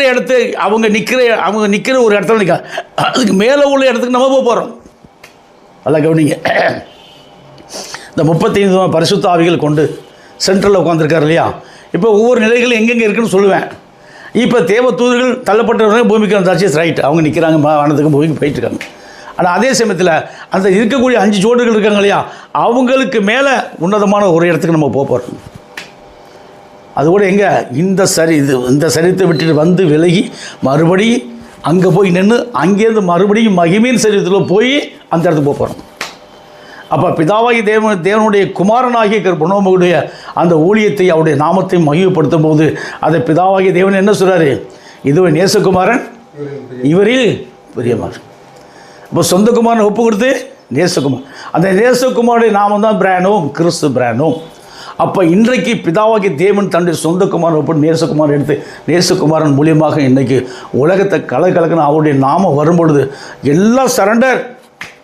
பிதாவாகிய தேவன் என்ன பண்ணுறாரு, நேசகுமாரன் எல்லாத்தையும் ஒப்பு கொடுத்துட்டாரு. அவன் பார்த்துக்குறோம்ப்பா. சில பேர் பார்த்தீங்கன்னா இதான் என் பேரன் இருக்கான், எல்லாத்தையும் பார்த்துக்குறோம். அவன் மகன் வந்துட்டான்ல, அப்புறம் என்ன, இந்த குடும்பத்தை வீட்டையெல்லாம் பார்த்துக்குறோம்ப்பா, அவன் கையில் ஒப்பு கொடுத்துருங்க. என் வேலை முடிஞ்சிருச்சு, அவன் கையில் ஒப்பு. பிதாவாகியதோடைய வேலை முடிஞ்சிருச்சு. யார் கையில் ஒப்பு கொடுத்துட்டார், இப்போ பேரன் கையில் ஒப்பு கொடுத்துட்டார். அவர் தான் உயிர்த்தெழுந்த கிறிஸ்து தான், பிரணவம் தான் பேரன். இது 4 காரியம் இருக்குது. 7 சபை கால செய்திகள் வெளிப்படுத்த 2வது அதிகாரத்தில் 1-29, 3வது அதிகாரத்தில் 1-22 முடியும். 7 முத்திரைக்குரிய செய்திகள் வெளிப்படுத்தல் 6வது அதிகாரத்தில் 1-17, 8-1. 7 எக்கால செய்திகள் வெளிப்படுத்தல் 8வது அதிகாரத்தில் 7-13. அடுத்த வருஷம் 9வது அதிகாரத்தில் 1-22, 12வது அதிகாரத்தில் 15-19, 15-19. 7 சபை கால செய்திகள் பார்த்திங்கன்னா வெளிப்படுத்தல் 16வது அதிகாரத்தில் 1-21. வேறுபடியாக இந்த 4 விதமான கனமான ஊழியத்தை செய்வதற்கு யார் செய்தான், செய்பவர் தான் ஆமேன் என்பவர். இவர் தான் உயிர்த்தெழுந்த கிறிஸ்து. இவர் தான் தன்னுடைய ஜெயம் கொண்டு தன்னுடைய ஜெயமாகி இந்த ஊழியத்தை யார் கையில் கொடுத்துட்டாரு? ஓரிந்த ஏழாம் கையில் கொடுத்து மகிமையான மணவாட்டி சபையில் அவரே நின்று இந்த சபையை அவரே உருவாக்கி அவனை கொண்டு வந்து நிறுத்தி அவன் மூலியமாக மகிமையான சபை பரிசுத்தவான்களை கொண்டு வந்து அவங்க மூலியமாக இந்த உலகத்துக்கு உங்கள் மூலியமாக இந்த உலகம் த்ரூஅவுட் வேர்ல்டு ஃபுல்லாக சத்தியத்தை வாட்ஸ்அப்பில் போட்டு நம்ம அனுபவப்படுறோம்.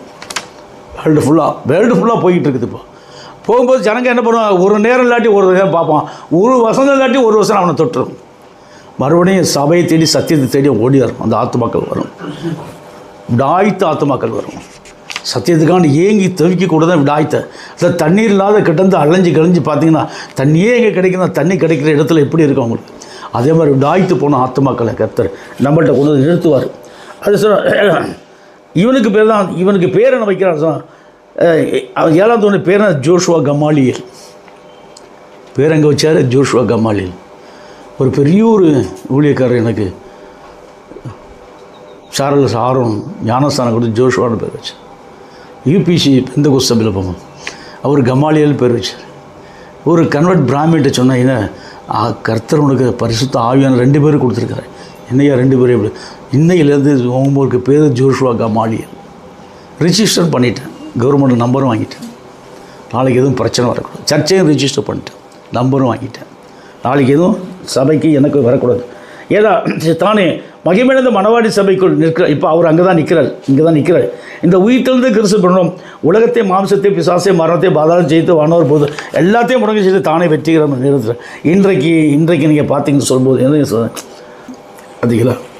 இப்போ பாருங்கள், இவன் தான் 7th ஏஞ்சல். அப்படி ஒரு ஃபோட்டோ எடுத்ததுக்கப்புறமா இவன் தான் 7th ஏஞ்சல். இப்போ 7th ஏஞ்சல் தலையில் என்ன வந்துருச்சு? 7 கொம்பு, 7 கண்ணன் வந்துருச்சு, 7 சபை, 7 தீர்க்கதரிசிகள். வானவில் அது அப்புறம் வருஷம். அது வந்து சபையை குறிக்கிறது. வானவில் என்பது காலத்துக்குரிய 7ஆம் தூதன் கொடுக்கக்கூடிய அந்த வானவில். அவன் தான் ஒவ்வொரு இடத்துல இருக்கும், அவன் சிரசு மேலே இருக்கும் வானவில் இருக்கும். ஏன்னு கேட்டால் வானவில் என்பது எதுக்கு? சபையை குறிக்கிறது. 7 கலர், 7 சபைகளை குறிக்கிறது. இதுதான் செய்தியினுடைய இது மொத்த ஃபவுண்டேஷன். இதுக்குள்ளே எல்லாத்தையும் எழுதிட்டேன், எல்லாத்தையும் போட்டேன். அப்போ இதுக்குள்ளே என்ன வந்துருச்சு அப்படின்னு சொல்லும்போது பார்த்திங்கன்னா, அதாவது முதல்ல ஆரம்பிக்க லவோதிக்க சபை, 2வது பிலதெல்பியா சபை, சரதி சபை, தியத்ரா சபை, பெர்கமு சபை, சிமிர்னா, எபேசு. இப்போ 7வது சபையிலேருந்து ஆரம்பிக்குது. இந்த சிலுவை பற்றிய 7 உபதேசங்களை ஒவ்வொரு காயத்துக்குள்ளே வந்துருச்சு. இப்போ எனக்கு இந்த சிலுவை பற்றிய உபதேசம் வந்துருச்சு 7. இதுக்குள்ளே சிலுவை பற்றிய உபதேசம் வந்துருச்சு, அதுக்குள்ளே நாமம் வந்துருச்சு, அதுக்குள்ளே 7 கொம்பு வந்துருச்சு, 7 கண்கள் வந்துருச்சு. இப்போ மொத்தமும் எங்கே இருக்குது? இதுதான் இந்த ஊழியத்தில் 7ஆம் தூதனுக்குள்ள. இந்த 7ஆம் தூதனுக்குள்ளேருந்து யாருக்குள்ளே போயிடுச்சு? இப்போ அவர் எனக்குள்ளே ஊற்றிட்டார், எனக்குள்ளேருந்து நான் உங்களுக்குள்ளே ஊற்றிட்டேன். இப்போ யாருக்குள்ளே வந்துருச்சு? இப்போ உங்களுக்குள்ளே வந்துருச்சு. இந்த நிலை உங்களுக்குள்ளே வந்துருச்சு. இந்த நிலை யாருக்குள்ளே வந்துருச்சு? இந்த சத்தியத்தை கேட்ட எல்லாருக்குள்ளேயும் போயிடும். இந்த நிலை ஒரு செகண்ட், ஒரு இமைப்பொழுதில் எல்லாருக்குள்ளேயும் மாறிடும். அவங்கவுங்களுக்கு ஆட்டோமேட்டிக்காக ஒரு உணர்வு வந்துடும். சத்தியத்தை தியானிக்க அவங்களுக்கு உணர்வு வந்து யாராக கிடைப்பாங்க சத்தியம் சொல்லலான்னு ஒரு எண்ணம் அவங்களுக்குள்ள ஒரு தாகத்தை ஊற்றுவார். இதுதான் தண்ணீர் தாகம் உள்ளவன் என்கிட்ட வரணும், ஜீவ தண்ணீரை நான் கொடுக்குறேன், அவன் வந்து பருகட்டுன்னு சொல்கிறான். இதுதான் அது. உண்மையிலே தாகம் வரணும்.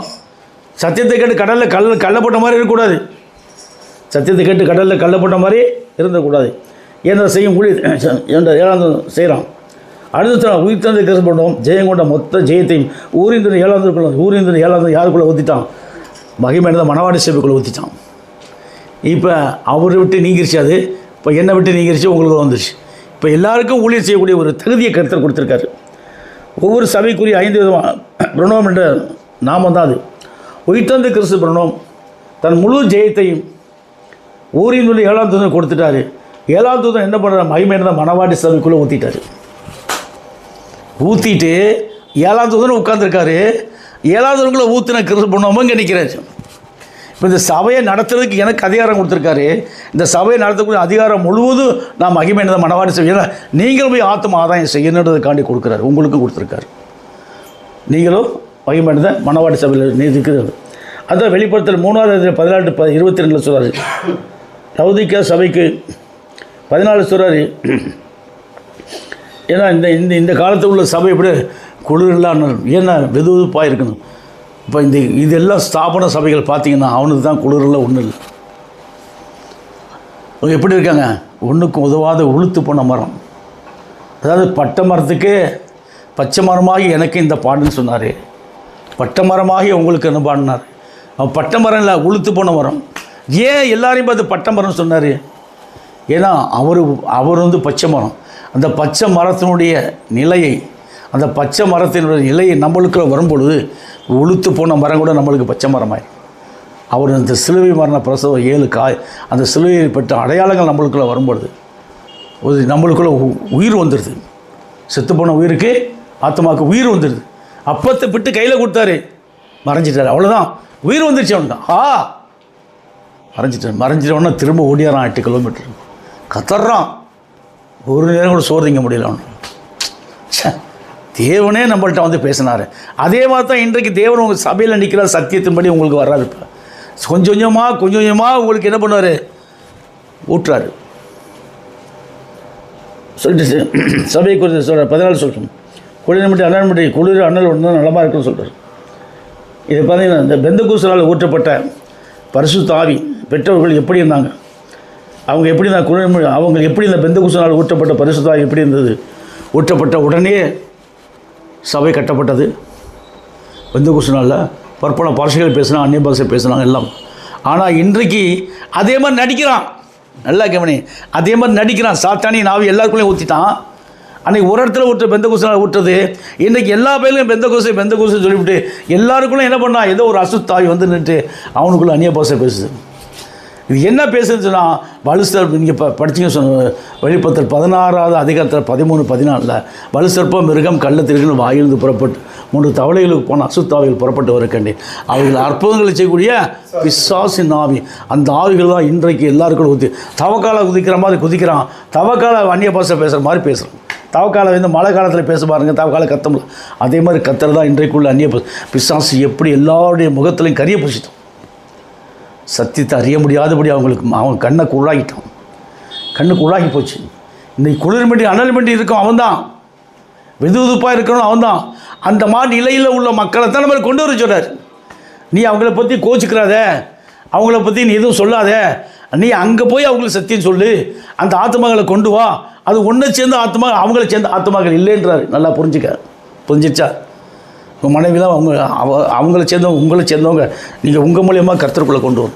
அதேமாதிரி பிள்ளைகள் புரியுங்களா? பேர பிள்ளை எல்லோரும் அவங்கள சேர்ந்தவங்க கிடையாது, அல்லாவுக்குள்ளே கிடையாது. அவங்கள இங்கே கொண்டு வரணும். அவன் முழங்கால் போட்டு ஜெபிக்கணும். ஒரு குரூப்பாக உட்காந்து ஜெபிக்கும் போது தான் நம்மளுக்கு பலன் கிடைக்கலாட்டி பலன் கிடைக்காது. புரியுங்களா? அடுத்து நீங்கள் பார்த்தீங்கன்னு சொன்னால், அடுத்து பார்த்தா இந்த இந்த இந்த கேவலமான நிலை எப்படின்னா, தீத்ராயன் காலத்தில் ஊற்றப்பட்ட சாத்தானின் அபிஷேகத்தை பெற்று பரிசுத்தாவின் அபிஷேகத்தை போல நடிக்கிறான். இவர்கள் கேடுகட்ட நிலை, இவர்களுடைய இந்த கேடுகட்ட நிலை தான் குளிருமின்றி அனலுமின்றி போன நிலை. புரியுதா? இன்றைக்கி இந்த கேடுகட்ட நிலை என்ன நிலை? குளிருமின்றி அனல்மொழி போன நிலை. சாத்தானுடைய அபிஷேகத்தை பெற்றுக்கொண்டு இன்றைக்கி பெந்தகூஸ்தனால் ஊற்றப்பட்ட அபிஷேகம் வந்தது போல் இவன் நடிக்கிறான் பாரு. இந்த கேடுகட்ட நிலை தான் என்ன நிலை? குளிருமின்றி அனலுமின்றி வெதுவெதுப்பாக நிற்கிறான். ஏன்? அவனுக்கு ஒன்றுமே இல்லை. நடிப்பு அவ்வளோ பொய். வாயை திறந்தாலே பொய். இந்த ஹோலி பைபிள் வச்சுட்டு ஒருத்தன் பொய் சொன்னான்னு விளங்குவானா? அவன் தான் பிசாசு. பொய் சொல்கிறவன் தான் பிசாசு. இந்த கல் அப்பமாக்கு நீ சொன்ன அப்பமாயிருமே, மேலேருந்து கீழே குதி. இன்னொன்று என்ன சொல்கிறான்? இந்த கல் அப்பமாக்கு கீழே விழு, சாஸ்தாங்கமாக பணிந்து கொள்ளணும். ஒரே வார்த்தை சொல்லுங்கள், அப்பாலே போ சாத்தானே, உன் தேவனாக இருக்கிற கர்த்தரை பணிந்த ஒருவருக்கு அரசு. இப்போ என்ன சொல்ல? உன் தேவனாக கர்த்தரை என்ன பணிந்தவர் சொல்லலை, அப்பாலே போ சாத்தானே, உன் தேவனாக இருக்கிற கர்த்தரை பணிந்து கொண்டு அவர் ஒருவருக்கு ஆராதிக்கிற உணவை பணிந்து. ஏன்னா சிலுவையில் அடிக்கப்பட்ட அந்த நிலையை தான் பணிந்து கொள்ளணும். நம்ம அந்த நிலைக்கு அடுத்த நிலைக்குள்ளேயும் போயிட்டோம். இப்போ நம்மளுக்கு இந்த நிலையெல்லாம் நம்மளுக்குள்ளே வந்துட்டதுனால உன்னை கண்டு அவன் நடுக்கணும், அல்லறணும், பயப்படணும், அல்லறணும், திகையணும். ஏன்னா உலகத்தில் இருப்பவனை காட்டிலும் உனக்குள் இருப்பவர் பெரியவர். அப்போ இந்த நிலைக்குள்ளே பிசாசை உள்ளே கொண்டு வந்துட்டார். அடுத்து நீங்கள் பார்த்தீங்கன்னா குளிர்படி அண்ணன் போன நிலை தான். இக்காலங்களில் பரிசுத்த வேதாகமத்தை வைத்து கொண்டு சிலுவையில் அடிக்கப்படாத ஏசென்ற நாமத்தை ஆராதித்து வினராய் போய் வெதுவெதுப்பாய் போயிட்டாங்க.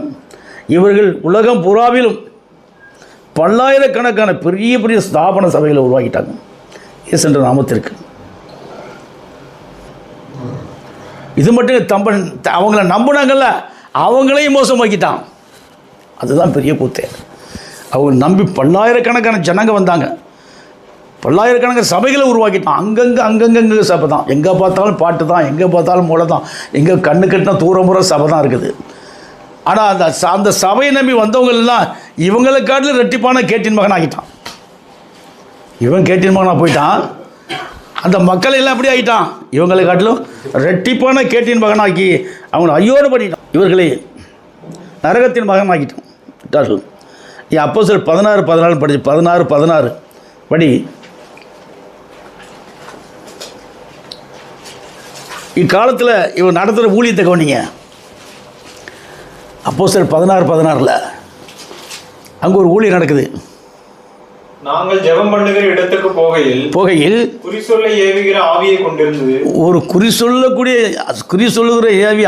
ஆவியை கொண்டு குறி சொல்லுகிறதுனால் எஜமான்களுக்கு மிகுந்த ஆதாயத்தை உண்டாக்கின ஒரு பெண் எங்களுக்கு எதிர்பட்டாள். பார்த்தீங்களா? இப்போ ஏன்னு சொன்னா, குறி சொல்கிற ஆவி தான் இன்னைக்கு எல்லாருக்குள்ளேயும் இருக்குது. ஒருவனை பார்த்து ஒருத்தனை குறி சொல்லுவான். இந்த குறி சொல்கிற ஆவி சபைக்குள்ள இந்த சபை நடத்தும் போது கர்த்தர் தீர்க்கதரிசனம் சொன்னாலும் சொல்கிறான். நல்லா கவனி. இவன் இந்த குறி சொல்கிற ஆவிகளையும் குறி சொல்லிவிட்டு மோகன் சிலாசர் குறி சொல்கிறான். குறி சொல்லிவிட்டு என்ன சொல்கிறான்?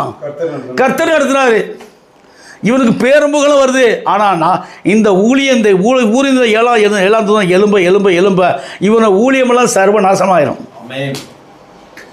அவங்க இங்கேருந்து பண்ணலாம், அங்கே காலி. இந்த சத்தியம் காற்று வழியாக போகுது இல்லையா, அவனுக்குள்ள அந்த அசுத்தாவி ஆட்டோமேட்டிக்காக ஓடிடும். அது வெத்து வேட்டாயிரம், வெறும் மனுஷனாயிரம். பைபிளை தூக்குனா பிரசங்கம் பண்ண வராது.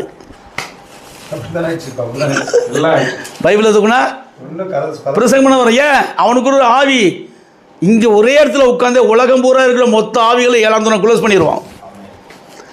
நான் போன்னு சொல்ல வேண்டாம், சத்தியத்தை சொல்ல ஆட்டோமேட்டிக்காக வெத்து வேட்டாயிரம், குளிர் முடி அனல் மண்டி போயிடுவான். அதைத்தான் சொல்ற, குளிர் முடி அனல் மண்டி அவன் தான் இருக்கிறான். யார் இருக்கிற? இந்த ஸ்தாபன சபைகளை உருவாக்கி உலக மக்களை மோசம் வைக்கிறானே ஏசுன்ற நாமத்தில் பெரிய டப்பாங்கத்தினால ஊன்னு ஆடுறான்ல, இவன் தான் குளிர் முடி அனல் மண்டி போயிடுவான். இந்த சத்தியம் எலும்ப ஒரே இடத்துல நின்று பிரசங்கம் பண்ணால் போதும், மொத்த உலகத்துக்கும் போயிடும். காற்று வழியாக போயிடும். அப்படி டச் பண்ணோன்னு போகிறோம், ஆட்டோமேட்டிக்காக போயிடுவார் அவர். இவர் இப்படி தூக்குவார் கையா. யார்? பால் திருகிறான். ஊழியமே எலும்பாது, க்ளோஸ், எழும்ப முடியாது. நான் இங்கேருந்து ஒரு இந்த சத்தியத்தை சொல்ல ஆட்டோமேட்டிக் அவனுக்குள்ளே அசுத்தாய் ஓடிடும்.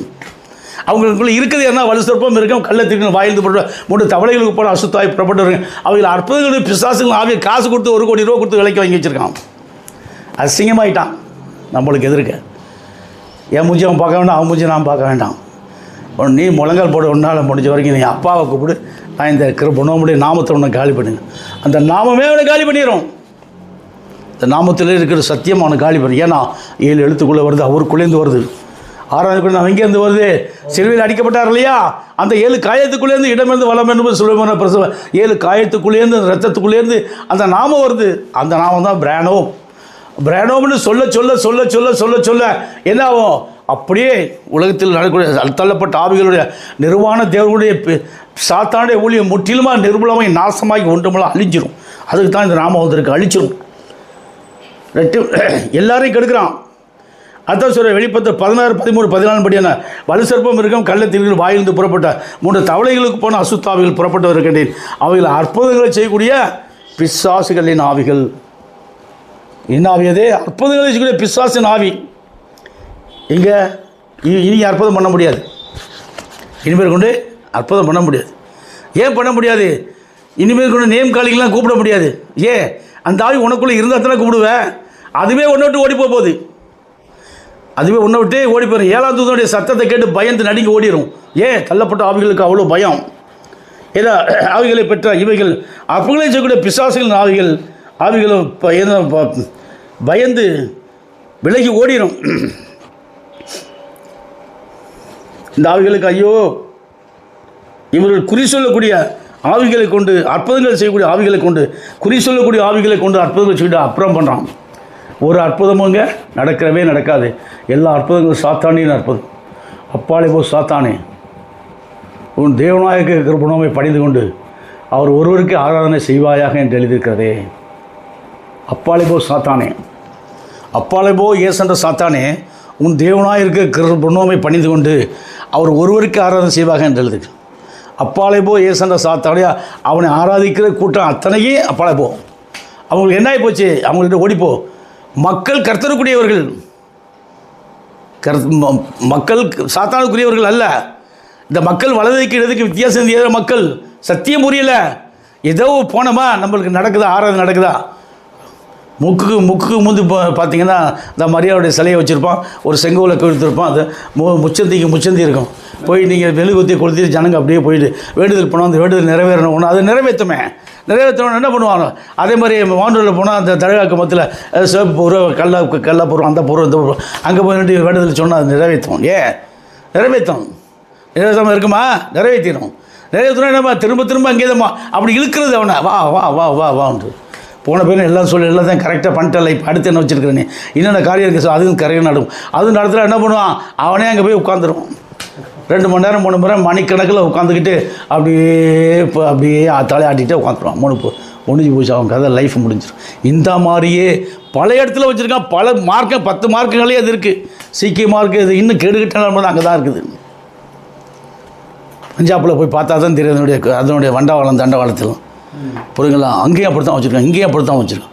அது கூட 12 மதகுரு 12 கலர் தலைப்பா. ஐயோ, இனவரி ஜாதி வரி மோசம். அந்த மாதிரியான காரியங்கள்லாம் செய்து இந்த மக்களெல்லாம் எப்படி மோசம் தவளைக்கு போன அசுத்தாவிகள் எல்லாம் சிலுவையில் அடிக்கப்படாத 27 ஆகமங்களை எடை சொல்ல வந்த அந்த இயேசுன்ற நாமத்திற்கு எப்படி துதிகன மகிமையெல்லாம் செலுத்துகிறாங்க. இதுதான் இயேசு. இவர்களின் வெதுவெதுப்பான நிலை, குளிர்மின்றி அனல் பண்ணி போன நிலை, குளிர்மின்றி அனல் பண்ணி கோணப்புளியங்க மாதிரி போயிட்டாங்க. இந்த கோணப்புளியங்க நிமித்த முடியுமா? நாய் வாழை நிமித்த முடியுமா? கோணப்புளியங்க நிமித்தினா புளியங்க உடஞ்சி போயிடும், 2 துண்டாக போயிடும். நாய் வாழை நிமித்த நாய் செத்து போயிடும். அதே மாதிரி இவனோட நிமித்தம் நம்மக்குள்ளே வந்தான்னா கொஞ்சம் கொஞ்சமாக நிமித்தலாம், கொஞ்சம் கொஞ்சமாக கொண்டு வரோம், எடுத்து செத்து போயிடுவோம். அங்கேயே செத்துட்டான். இங்கே சாகக்கூட இங்கே வந்தால் ஜீவன் கிடைக்குமே, உயிர் கிடைக்கும் இல்லையா? அங்கே செத்து போய் தான் கோணப்புளியங்க மாதிரி தான் இருக்கிறான். நாய் வாழை நிமித்த முடியாத போல தான் இருக்கிறான். கோணப்புளியங்க மாதிரி நாய் வாழை மாதிரி இருக்கிற ஒவ்வொரு மனிதனுடைய நிலையிலும் அப்படி தான் இருக்குது. இங்கே வந்தால் தான் தப்பிச்சாங்க, இல்லாட்டி போச்சு ஐயோன்னு போயிடுவாங்க. இதுதான் இவர்களின் வெதுவெதுப்பான நிலை. இந்த நிலை இருக்குது. இதுதான் அந்த இயேசுன்ற நாமத்திற்கு துதிகன மகிமை எல்லாம் சோத்திரப்படி எல்லாம் செலுத்துகிறாங்களா. இதுதான் இவர்களுடைய வெதுவெதுப்பான நிலை. குளிர்மின்றி அனல் பண்ணி கோணப்புளியங்க போய் கோணி போனவர்கள் இவர் தான். இந்த நிலை தான் கோணி போன கோணப்புளியங்காய் சொல்லுவாங்க. இந்த நிலை தான் சொல்லுவாங்க என்பார்கள். ஆமே. மேலும் ஏன்னா அது நிமித்த முடியாது, கோணப்புளியங்காய் நிமித்த முடியாது, ஒடிஞ்சு போயிடும். அதே மாதிரி நிமித்தக்கூடிய சந்தர்ப்பம் இருக்குது. ஏன்னு கேட்டால் அவருடைய ரத்தம், நம்முடைய சுவைமரண பிரசவ ரத்தம், தீட்டான ரத்தம் அந்த உடம்புல பட்ட ஞானத்தான முடியும். அந்த உடம்புல பட்ட உடனே அப்படியே அதை நீங்கிடும். அந்த அடையாளம் அவருக்குள்ளே வந்துடும். செத்துப்போன ஆத்மாவுக்கு உயிர் கொடுத்துருவார், செத்துப்போன சரீரத்துக்கு உயிர் கொடுத்துருவார், செத்துப்போன ஆவிக்கு உயிர் கொடுத்துருவார். இது உள்ளுக்குள்ளே இருக்குமா ரத்தத்தின் நிலை இருக்குல்ல, செத்து போய் தானே இருக்குது. மரணத்துக்கு மரணமாக ரத்தத்தின் நிலை 4 நிலைக்குள்ளே உயிர் வந்துடுது. இப்போ இந்த கோணப்புளியங்க நிமிந்துருச்சு, நாய் வாழ் நிமிந்துருச்சு. இப்போ எப்பேற்பட்ட காரியத்தை செய்கிறாரு, நம்மளை கொண்டு செய்கிறாரு. இந்த தேசம் நிமிந்து போச்சு, நிமிந்து போச்சு நிலை என்போம். ஆமேன். அது அப்போஸ்தலர் 16:14 படி அந்த குறி சொல்கிற ஆவிகளை கொண்டு குறி சொல்லக்கூடிய இயேசுவின் நாமத்தில் சாமியாடி இன்றைக்கி எல்லாரும் குறி சொல்ல ஆரம்பிச்சிட்டான். இன்றைக்கு இயேசுவின் நாமத்தில் சாமியாட ஆரம்பிச்சிட்டாங்க, குறி சொல்ல ஆரம்பிச்சிட்டாங்க. இதோ கர்த்தர் தொடுகிறார், கர்த்தர் அளிக்கிறார், கர்த்தர் தொடுகிறார், கர்த்தர் தொட்டார். இவன் கர்த்தர்னு யாரை சொன்னால் இயேசு தானே சொல்கிறான். அப்போ அவர் குறி சொல்கிற யாரை நம்பி குறி சொல்கிறான்? இயேசுவை நம்பித்தானே குறி சொல்கிறான். அப்போ இவங்களுக்கு என்ன கிடைக்க போகுது? அந்த இயேசுவின் நாமத்தில் சாமியாடி குறி சொல்கிறான். இந்துக்கள் எப்படி சாமியாடி குறி சொல்கிறாங்களோ அதே நிலையை கொண்டு வந்து அந்த இயேசுக்கு இந்த சாமிக்கு இந்த சாமியாடி குறி சொல்கிறோம். இவன் இயேசுவின் நாமத்தில் இவன் சாமியாடி 2 பேருக்கும் வித்தியாசம் உண்டா? ஒன்றுமே இல்லை, 2 ஈக்குவல் தான். அப்போ விக்கிரகங்கள் படைக்கப்பட்டவங்களை புசிக்காதுன்னு சொல்கிறான். இவன் புசிச்சாலும் இவன் புசிக்காமல் இருந்தாலும் ஒன்று தான். 2 நிலை ஒரே நிலை தான். 2 பேருக்குள்ளே இருக்கக்கூடிய அந்த அனாய்டிங், குறி சொல்கிற ஆவிகளை கொண்டு குறி சொல்லக்கூடிய அந்த மனிதர்கள் போல் இவங்களை அந்த இயேசுன்ற நாம மாற்றிடுது. ஆட்டோமேட்டிக்காக இந்த நாமம் மாற்றிடுது அவங்கள. கடைசிக்கு எப்படி அந்த குடல் முண்டி அனல் முண்டி வெதுப்பாய் போய் கடைசியில் இவனுடைய ஆவி ஆத்மா சரீரம் முழுவதுமே ஒன்று கூட உளுத்து போன மரத்தகள் கேவலமாக போயிடும். தட்டுத்தன அப்பேற்பட்ட நிலையில் இருந்தால் கூட அந்த குணமுடைய சுலைமர பிரசவ திட்டம் ரத்தம் அந்த நிலையை கூட மாற்றக்கூடிய வல்லமை உள்ளது. ஏன்னா தேவ தூதர்களையும் ஏன்னா அவங்களுக்கு இன்றைக்கி அந்த தேவ தூதர்களே நம்மள்கிட்ட ஞானஸ்தானம் எடுத்துக்கிட்டான். அதாவது நிர்வாண தேவதூர்கள் இல்லாதபடி இந்த உண்மையாக இருக்க தேவதூர்களே அவங்களே நம்மளை ஒத்து பார்க்குறாங்க. ஏன்னா நம்மள்கிட்ட ஞானஸ்தானம் எடுத்தால் தான் அந்த தேவனுடைய சமூகத்தில் போக முடியும். ஏன்னா மகிமையின் சரீரம் நம்மளுக்கு கிடைச்சிது, நம்ம போயிடும், அவங்க காட்டில் முன்னாடி போயிடுவோம். மகிமையின் சரீரம் பெற்றுக்கொண்டு நம்ம நிற்கக்கூடிய இடம் ஒன்று இருக்குது, அந்த இடத்துக்கு நம்மளை கொண்டு போயிடுவார் கர்த்தர். அங்கே தான் ஆராதனை ஸ்தலம். அப்போ நம்மளை உட்கார வச்சு என்ன பண்ணுவார்? இப்போ பந்தி பரிமாறுவார். என்ன கொடுப்பாரு? அவருடைய அங்கே ஒரு நிலை இருக்குது. அந்த அவர் உட்காந்து என்ன சொன்னால் அப்போ எல்லாம் அப்போஸ்தலர் பண்ண பிறகு உட்கார வச்சுட்டு என்ன சொன்னால் இது என்ன பண்ண சொல்கிறது, அப்பத்தை பெற்று இதை வாங்கி புசுங்க உங்களுக்காக பிடிக்கப்படணும் சரின்னு சொன்னார். அப்படியே இப்போ திராட்சத்தை வார்த்தை வச்சு இதை வாங்கி பானபங்கள் உங்களுக்காக சிந்தப்படும் என்னுடைய புது உடம்பு ரத்தம் சொன்னார். சொல்லிட்டு ஒரு சேலை எடுத்து கட்டிக்கிட்டு அப்போஸ்தலருடைய பாதத்தில் தான் கழுவினார். பேதுரு பாதம் என் தலையும் கழுவினான். பாதத்தை பட்டுங்கள்லாம் இது மட்டும் சுத்தமாக இருப்பேன்னு சொன்னார். ஏன்னு கேட்டால் அவருடைய நிலையை யாரும் புரிந்து கொள்ளவே முடியவில்லை. இது சகோதர சிநேகிதம் கிறிஸ்துவின் அன்பு இதை காட்டுக்கு தான் செஞ்சார். உண்மையான சகோதர சிநேகிதம் கிறிஸ்துவின் அன்பு இருந்தால் தான் இது மற்றவங்க செய்ய முடியாது. அடுத்து நீங்கள் பார்த்தீங்கன்னா செய்ய முடியாது. இவர்களுக்கும் ஐயோ, இவர்களை பின்பற்றவர்களுக்கும் ஐயோ. நாய்வாலை நிமிர்த்த முடியாது. அதே போல் கோணப்புளியங்காய் நிமித்தினா உறிஞ்சி போயிடும், நிமிர்ந்து போயிடும். நாய் நிமித்தினா நாய்வால். நீங்கள் பார்த்தீங்கன்னா இந்த நாய் வாலில் ஒரு பெரிய கல்லை கட்டி விட்டிங்கன்னா அது கொஞ்சம் தூரம் போய் இழுத்துக்கிட்டே போய் 2 நாள் செத்து போயிடும். நாய் உயிரோடு இருக்காது, அதை நிமித்த முடியாது. சில பேர் நிமித்தி பார்த்து நிறைய நாய் செத்துருக்கு, நிறைய நாய் செத்து போச்சு. எங்கள் ஊர் பக்கம்லாம் அப்படி தான் கல்லை கட்டி விட்ருவாங்க. நைட்டு கட்டி விட்டோம்னா காலையில் போய் 10 செத்து கிடக்கும். அப்போ அந்த இது இருக்கிற நீர் அதுக்குள்ளே தான் உயிர் இருக்குன்னு சொல்லுவாங்க. சில இதுக்கு உயிர் இருக்கும். இந்த மாதிரி நிலையெல்லாம் மாறும்போது செத்துருவோம் சொல்லணும். அதே போல் புளியங்காய் நிமித்த முடியாது இல்லையா, ஒடிஞ்சு போடலாம். அதே நிலை தான் அதுக்கும் சொல்லணும். அதோட சொன்ன ஒளியும் நாய் செத்து போயிடும்.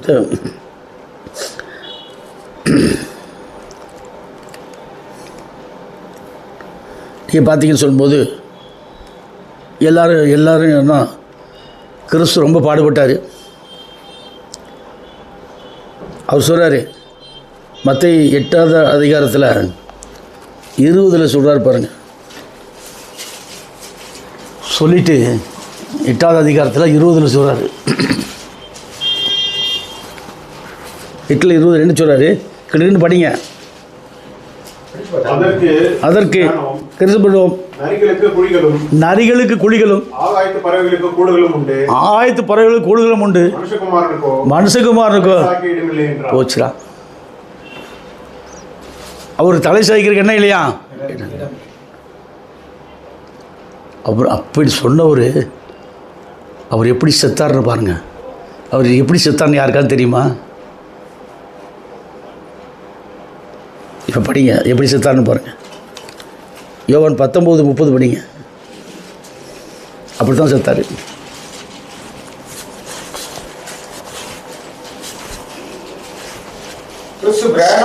கிறிஸ்து பிரணவம் காடியை வாங்கின பின்பு முடிந்தது என்று சொல்லி தலையை சாய்த்து தன்னுடைய தலையை சிலுவையில் தான் சாய்க்கிறார். சிலுவை அடித்து தொங்குறாங்க. தலையை சாய்த்து ஆவியோ செத்துட்டார். அவர் சாவு எங்கே சாவுறது? மனுஷகுமார் இருக்கோ என்ன இல்லையா? தலையை எங்கே சாய்க்கிற? தலையை சிலுவையில் சாய்த்து செத்து போயிட்டார். இந்த 2 வசனத்தை எடுக்க நான் பட்ட பாடு வரணுமே, எங்கடா பாருங்க. இப்போ மனுஷகுமாருக்கு தலை சாய்க்க இடம் இல்லைன்னு அவர் சொல்கிறார் பாருங்க. நரிகளுக்கு குழிகளும் ஆகாயத்து பறவைகள் கூடுகளும் உண்டு, மனுஷகுமாரனுக்கும் தலை சாய்க்க அவர் எங்கேயுமே படுக்கலை, தூங்க முடியலை. ஒரு பக்கம் தள்ளப்பட்ட ஆவிகள் தொல்லை, ஒரு பக்கம் இப்போ மனுஷர்கள் தொல்லை. எங்கே இருந்தாலும் போயிடான். ஈட்டி இரவுல இருந்தால் கூட நெருப்பு பந்தத்தை பிடிச்சிட்டு போகிறான். எங்கே இருக்க தேடி போய் சுற்றி வர நினைக்கிறான் போயிட்டு. அந்த வெளிச்சத்தினாலே தூங்க முடியல. அந்த எண்ணெய் பந்தம் வந்து ஒரு நாற்றம் எடுக்கும், எண்ணெயிலேருந்து ஒரு ஸ்மெல் வரும். சில பேருக்கு அதெல்லாம் அவருக்கு ஒத்துக்கிறாது. மற்றவங்களாம் தூங்குவான், அவருக்கு மட்டும் ஒத்துக்கிறாது. ஏன்னா அவர் வந்து அவருடைய பரிசுத்த ஆவியில் ஜெனிப்பிக்கப்பட்டதுனால, பிதாவை தேவனுடைய வித்து உள்ளே இருக்கிறதுனால, அந்த பூமியில் இருக்கும்போது இந்த 30 வருஷம் எப்படி வாழ்ந்தார்னு சரித்திரம் இல்லை. அந்த 3.5 வருஷத்துக்கு குறித்து தான் சரித்திரமே இருக்குது. அந்த 3.5 வருஷத்துக்குள்ள செய்த ஊழியங்களை குறித்து தான் சரித்திரம் இருக்குது. அந்த 30 வருஷம் எப்படி வாழ்ந்தார்ன்றதை அது மறைக்கப்பட்டிருக்குது. ஆனாலும் நம்ம கேட்டால் நம்ம கண்ணு காட்டுவார். எப்படி இந்த ரகசியம்லாம் எழுதி வச்சுருக்காங்க இங்கே இருக்குது, அதை எடுத்துடலாம். புரியுதுங்களா? சரி, ஏதோ ஒருத்தர் தேடி பிடிச்சி எழுதி வச்சுருக்கான், அதை கூட எடுத்துடலாம். நம்ம செய்திகள் தலையை சாய்த்து தன் ஜீவனை விட்டான் மத்தையில் பார்த்தீங்கன்னு சொல்லும்போது ஏன்னு சொன்னால், இப்போ பார்த்தீங்கன்னா தலையை சாய்த்து ஜீவனை விட்டான். தலையை சாய்த்தார், மனுஷகுமாருக்கோ தலையை சாய்க்க இடையில்லைன்ட்டு. அடுத்தது பார்த்தீங்கன்னா ஊரிந்துண்ட 7ஆம் தூதன்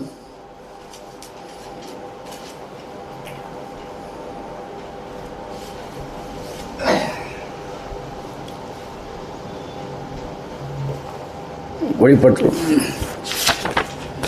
8வது அதிகாரத்தில்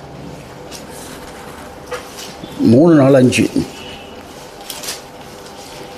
1 பார்த்தீங்கன்னா ஊரிந்துண்ட 7ஆம் தூதன் வசனம் 1 ஊரிந்துண்ட 7ஆம் தூதன் 7ஆம் முத்திரை உயிர்த்தெழுந்த கிறிஸ்து பிரணம் 7ஆம் முத்திரை உடைத்த போது பரலோகத்தில் ஏறக்குறைய 1/2 மணி நேரம் அமைதல் உண்டானது.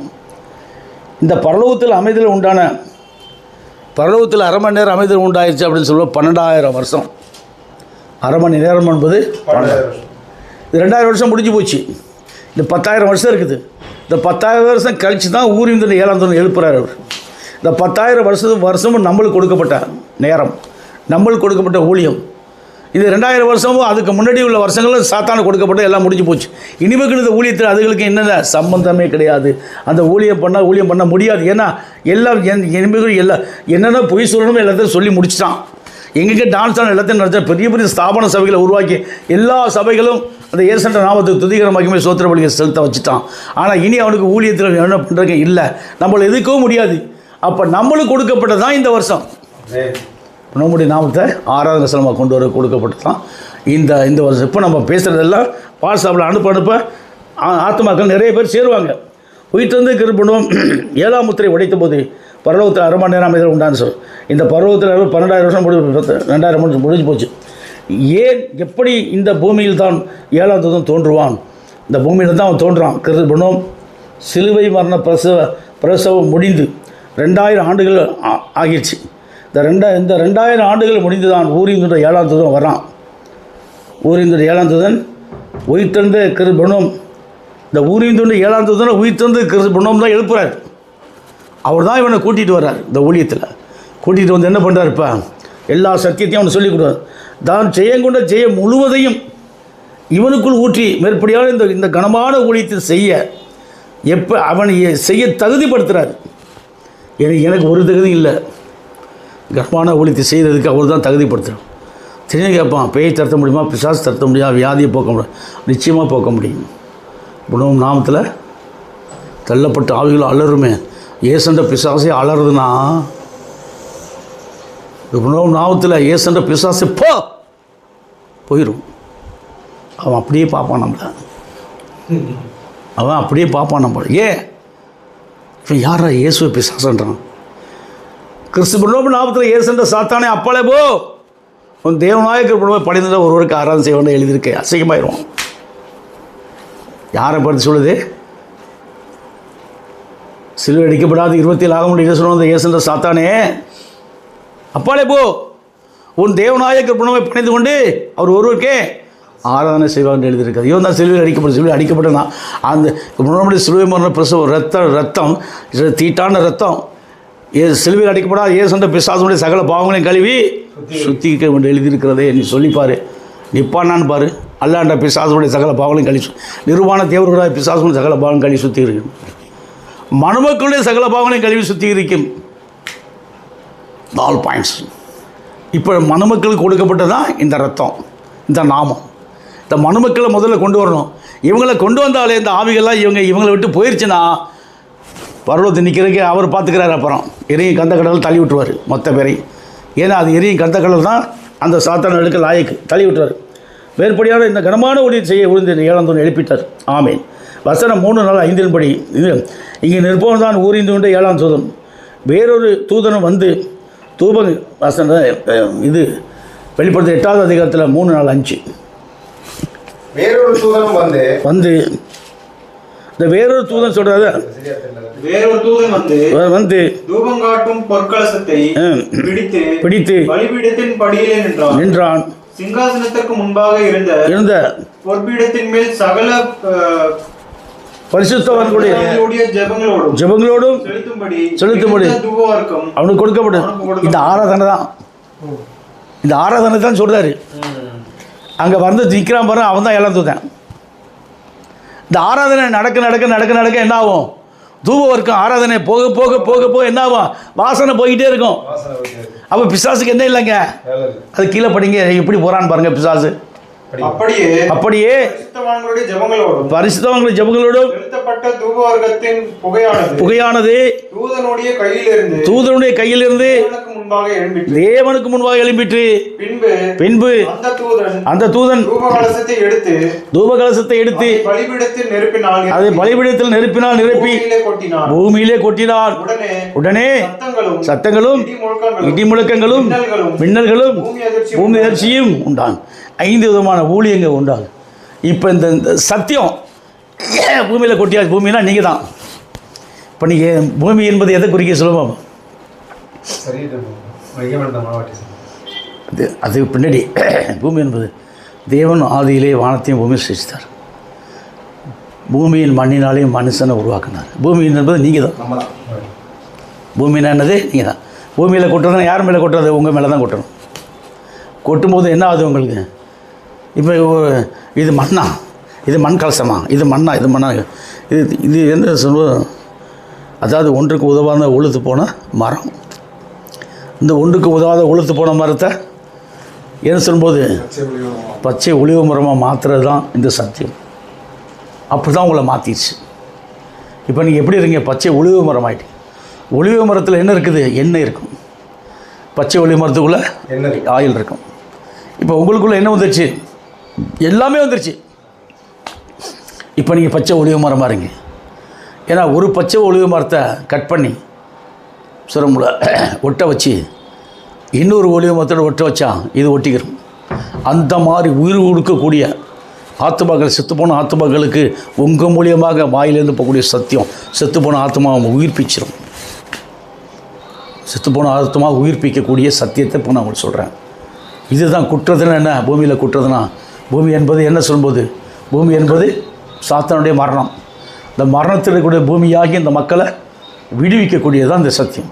அப்போ தூபத்தை குற்ற தூபங்கள் இந்த சத்தியத்தை பாடக்கூடிய பாடல்கள், ஜபங்கள், விண்ணப்பங்கள், வேண்டுதல் எல்லாத்தையும் நம்ம ஜெபம் பண்ணி சத்தியத்தை கொட்டும்போது இந்த பூமியில் மக்களுக்கு என்ன வந்துடுது?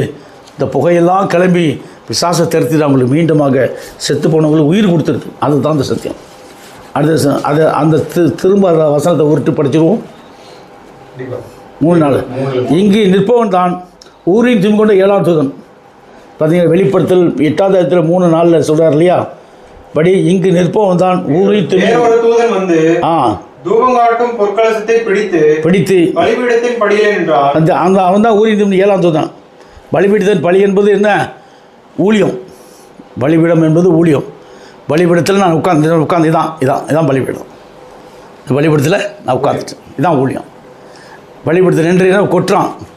கொட்டும்போது என்ன எதை கொட்டுறான்? இந்த வேதத்தில் உள்ள ரகசியங்களை மறைபொழின்னு சொல்லும்போது கொட்டுறான். ஒரு பிசாசுக்கு என்ன இல்லை? இங்கே வேலை இல்லை. பூமியில் இனிமேல் கொண்டு என்ன இல்லை? வேலை இல்லை. இந்த சத்தியம் பூரா கிளம்பி அவனை காலி பண்ணிடும். அதுதாங்க சொல்கிறார். வந்து நின்று தூப கலசம் சிங்காசனத்திற்கு முன்பாக இருந்த பொற்பீடத்தின் மேல் சகல பரிசுத்தவான்களுடைய ஜெபங்களோடும் செலுத்தும்படி மிகுந்த தூப வர்க்கம் அவனுக்கு கொடுக்கப்பட்டது. அப்படியே ஜெபங்களோடும் புகையானது தூதனுடைய கையில் இருந்து பரவது போயிடுச்சு. ஏதே இந்த ஊழியம். அப்போ இந்த சாத்தானுக்கு இந்த பூமியில் என்ன இல்லை? வேலை இல்லை. தூப வர்க்கம்ன்றது புகையெல்லாம் என்ன? புகைன்னா என்ன? புகைஸ்தம்பம்.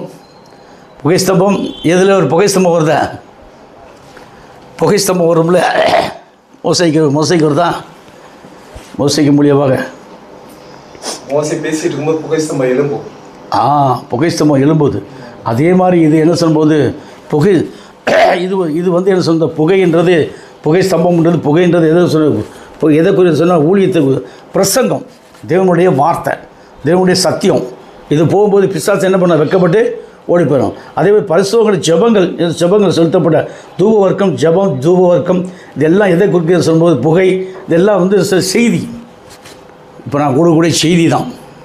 இந்த செய்தி எலும்பு என்ன ஆகும், பூமியில் கொட்டியாச்சு.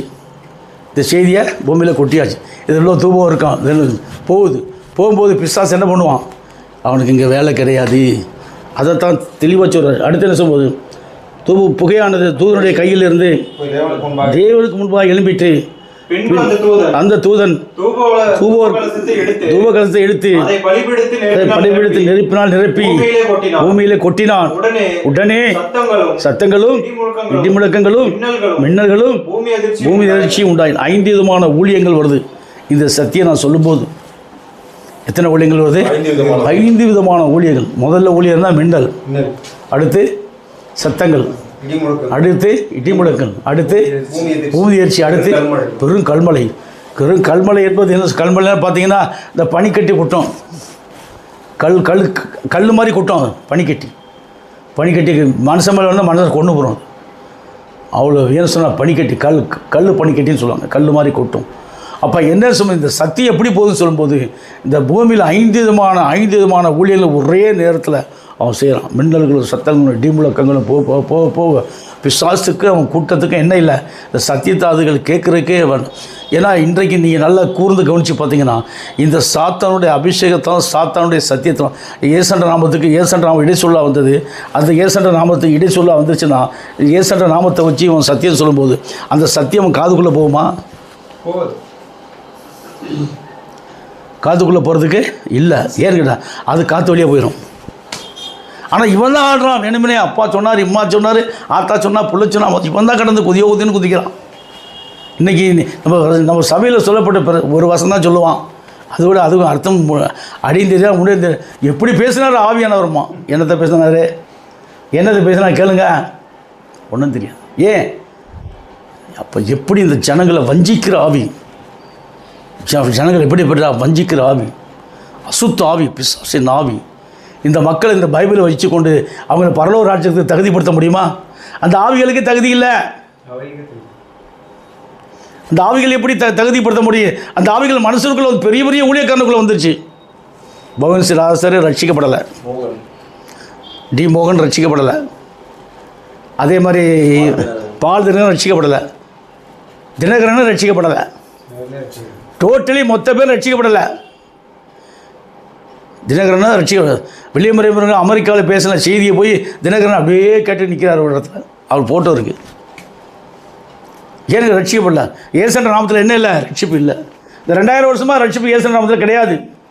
இந்த 7ஆம் தூதன் வந்து தான் ஆதி அப்போஸ்தலர் ஆராய்ச்சி விட்டு சென்ற நாமத்தை விழுந்து போன தாவீதின் கூட திரும்ப எடுப்பித்து கட்டும்போது தான் ரட்சிப்பு வருது. 7ஆம் தூதன் மூலியமாக தான் ரட்சிப்பு இந்த பூமிக்கு திரும்ப வருது. திரும்ப இந்த ஊழியத்தை கொடுக்குறாரு.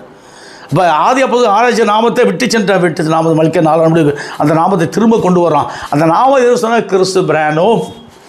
இந்த கிறிஸ்து பிரானோம்னு 7 எழுத்து தனித்தனி பிரானோ. இந்த எழுத்து 7 எழுத்து ஒரு இங்கிலீஷில் வரும். பக்காவாக உட்காரும். இந்த எழுத்துக்குள்ளே என்ன இருக்குது? சிலுவை மரண பிரசவ தீட்டான் ரத்தம், அது சிலுவை பட்டியல் உபதேசங்கள், அவருடைய நாமம், 7 காயங்கள் எல்லாம் இருக்குது. 5 7 உபதேசங்கள் எல்லாம் இருக்குது. அப்போ அந்த நாமத்தை சொன்ன உடனே அது அவனை கழுவி எழுப்பிடுது. அப்போ என்ன சொல்லும்போது அந்த தூபவர்த்தில் அது அப்பேற்பட்ட தூபவர்க்கம் தான் தூபவர்க்கம் சொல்கிறாரு. அப்போ என்ன சொல்ற? சத்தியத்தை சொல்கிறார். இந்த சத்தியத்தை அந்த தூபவர்க்கத்தை நிரப்பி பூமியில் கொட்டினான். வழிபடுத்து நெருப்பில் கொட்டும்போது இந்த 5 விதமான ஊழியத்தை பக்காவாக செய்து அடுத்து பார்த்தீங்கன்னு சொல்லும்போது வெளிப்படுத்தல் 11 அது 18 19 ஊரிந்து கொண்ட 7ஆம் தூதன் தான் இந்த காலத்தில் நடக்கும் 5 விதமான ஊழியத்தை செய்கிறான். அந்த 5 விதமான ஊழியர் வெளிப்படுத்தல் 8ஆவது இடத்துல 3 4 5 படி, வெளிப்படுத்தல் 11 15 19 படி இந்த பூமி எதிர்ச்சி இப்போ சொல்ல என்ன சொல்லும்போது இந்த 5 விதமான ஊழியங்கள் என்னென்ன ஊழியங்கள் நடக்கிற சொல்லும்போது மின்னல்கள், சத்தங்கள், அடுத்த வசனம் பூமி எதிர்ச்சி, இடிமுழக்கங்கள், பெருங்கல்மலை. இந்த 5 விதமான ஊழியத்தை செய்கிறவன் அவன் தான். இந்த ஊழியம் தூண்ட ஊரையும் திரும்பி கொண்ட 7ஆம் தூதனை கொண்டு தான் கர்த்தர் இந்த காரியத்தை செய்கிறார். இது கூட மகிமையிட மணவாட்டி சபை மேலே போயிட்டு திரும்ப பூமிக்கு வருது. இந்த 10,000 வருஷத்துல இந்த மகிமையிட மணவாட்டி சபை உருவாக்கப்படுது, பூமியில் தான் ஸ்தாபிக்கப்படுது. அதுக்கு ஆதாரமாக பார்த்தீங்கன்னா வெளிப்படுத்தல் 21ஆவது அதிகாரத்தில் 1-5 பின்பு நான் புதிய வானத்தையும் புதிய பூமியும் கண்டேன். முந்தின வானமும் ஒளிந்து போயிட்ட, சமுத்திரமும் இல்லாமல் போயிட்டு, யோவானாகிய நான் பரிசுத்த நகரத்தை பரலோகத்தை விட்டு இறங்கி வர கண்டேன். இதே பரிசுத்த நகரத்தை இங்கே பூமியில் நான் உருவாக்கிட்டேன். இப்போ நீங்கள் தான் பரிசுத்த நகரம். இந்த நகரத்தை உருவாக்கி மறுபடியும் 10,000 வருஷம் கழித்து போயிட்டு மறுபடியும் திரும்ப பூமிக்கு வருது. 10,000 வருஷம் இந்த ஊழியம் நடக்குது. அப்போ அதன் திரும்ப இந்த காரியம் முடிஞ்ச பிறகு பூமிக்கு எண்டு, பூமியோட எண்டு அப்போ தான் வரும். புதிய வானம் புதிய பூமி, முந்தின வானம் முந்தின பூமி. இதே புதிய வானம் புதிய பூமியில் வந்து 1000 வருஷம் சாட்சி வரணும். எல்லாம் கவனிச்சியா? புதிய வானம் புதிய பூமியில் என்ன வருது? திரும்ப இந்த சபை வந்து 1000 வருஷம் நிற்கும். மகிமந்த மணவாடி சபை புதிய வானம் புதிய பூமியில் வந்து 1000 வருஷம் சாட்சி நடக்குது. அது எவ்வளோ பெரிய கிருபை, எவ்வளோ பெரிய பாக்கியம். அது கூட ஊரின் தூணி 7ஆவது நாள் உருவாக்கப்பட்டு இந்த 10,000 வருஷமாக அந்த சபை நடந்து, இந்த 10,000 வருஷமாக அந்த உலகம் பூரா இந்த சபை எழும்பி அந்த பூமி எல்லாம் இதோடைய ஓட்டத்தை ஓடி முடித்து இந்த லாஸ்ட் மனிதன் ரட்சிக்கப்படுற வரைக்கும் இந்த சபை இருக்கும். ஒரு குறிப்பிட்ட லிமிட் வச்சுருக்கார் இல்லையா? கடைசி மனுஷன் வந்தான், அப்படியே ஒன்று கூப்பிட்டு வந்துட்டாங்க. எல்லாம் வந்தாச்சப்பா, நீ எத்தனை பேர் இருக்கான்? இன்னும் 15 பேர் தான் இருக்கான். 115 பேர் வந்துட்டானா, ரைட். 100 பேர் போயிட்டான், 15 பேர் கடற்கணும் கூப்பிடுவான். இந்த 15 பேர் அப்படியே வந்து கடைசியில் இப்போ 14 பேர் ஒருத்தன் இருப்பான், அவனுக்கு கொடுக்கல. இந்த லாஸ்ட் மனுஷன் வர்றான் பாருங்கள், லாஸ்ட் மூமெண்ட்ஸ், அது வரைக்கும் இந்த சபை நிற்கும். அதன் பிற்பாடு முடிஞ்சு போச்சு. பூமி என்ட்டு கொஞ்சம் காலத்துக்கு இருக்கும், மனிதன் நடமாட்டம் இருக்குமா? இப்போ பூமி அழிஞ்சு போகிறதா ஒரே ஒரு காரியத்தை செய்தால் பூமி அழி. காற்று மண்டலத்தை எடுத்துட்டாருன்னு வச்சுங்க, சுவாசத்தை எடுத்துட்டாருன்னா அப்போ அது எல்லாமே அழிஞ்சு போச்சுன்னு அர்த்தம். அப்போ புதிய வனம் புதிய பூமி வருதுன்னா எப்படி? இது அழிஞ்சா தானே அது வரும். பழைய வனமும் பழைய பூமியும் ஒழிந்து போயிட்டேன். காற்று மண்டலத்தை எடுத்துடுவார், மறுபடியும் புதிய வனம் புதிய பூமி உருவாக்குறாரு. எல்லாத்தையும் க்ளோஸ் பண்ணிட்டார். இதே பூமியில் புதிய வனம் புதிய பூமி வருது. அதுதான் பரலோகத்தை உருவாக்கினது போல். எப்படி பரலோகம் எப்படி இருக்குதாங்க, அதே மாதிரி புதிய வனம் புதிய பூமி. இப்போ இதில் வந்து 1000 ஆசை பண்ணுறது. அப்போ இந்த சத்தியம் உயிருள்ள சத்தியம். சத்தியம் நம்மளை என்ன பண்ணுது? உயிருண்டாக்கிடுச்சு. அப்போ இந்த சத்தியத்தை கேட்குறது தான் வர முடியும், மற்றவங்க வரும். இதை கேட்க பிசாசு விடுவானா? நல்லா கவனிங்க. இந்த சத்தியத்தை கேட்டு வர்றதுக்கு விடுவானா? இப்போ தான் 7ஆம் தூதன் வந்திருக்கான். இந்த 7ஆம் தூதன் காலத்தில் நிறைய பேர் வந்துட்டாங்கன்னா தப்பிச்சுக்கிட்டாங்க. முத்திரை குத்தப்பட்டோம். ஏப்பா முத்திரை குட்டோன்னு யாருப்பா? அந்த காலத்தில் காதில் குத்துவாங்க முத்திரை. யாருப்பா ஆளு? இவாங்களா? நீ போ எங்கே போ. இந்த பக்கம் குத்துனா ஒரு அடையாளம், ஒருத்தனுக்கு சொந்தம். இந்த பக்கம் மேலே குத்துனா ஒருத்தனுக்கு சொந்தம். இந்த காதில் இந்த பக்கம் குத்துனா ஒருத்தனுக்கு சொந்தம். கவனிக்கணும், செல்லு பார்க்குறதுக்கு வரல. இந்த பக்கம் குத்துனா ஒருத்தனுக்கு சொந்தம். இது யாருக்கு சொந்தம்? அது அடிமைத்தனம் ஓடி. அதே மாதிரி நாம் கிறிஸ்துவுக்கு அடிமையாக இருக்கிறோம். நம்மளுக்கு முத்திரை குத்தியாச்சு. இப்போ இவங்கெல்லாம் என்ன முத்திரை? கிறிஸ்துவ முத்திரை தள்ளுப்பா, அந்த பக்கம் தள்ளு. இவங்களுக்கு நம்மளுக்கு சம்மந்தம் இல்லை. ஆளை விடு போ. நம்மளை கண்டாலே அவனுக்கு என்ன பிடிக்காது? ஏன் பிடிக்காது? கிறிஸ்துவனுடைய முத்திரை குத்தியாச்சா? இது பரலோக முத்திரையாச்சா?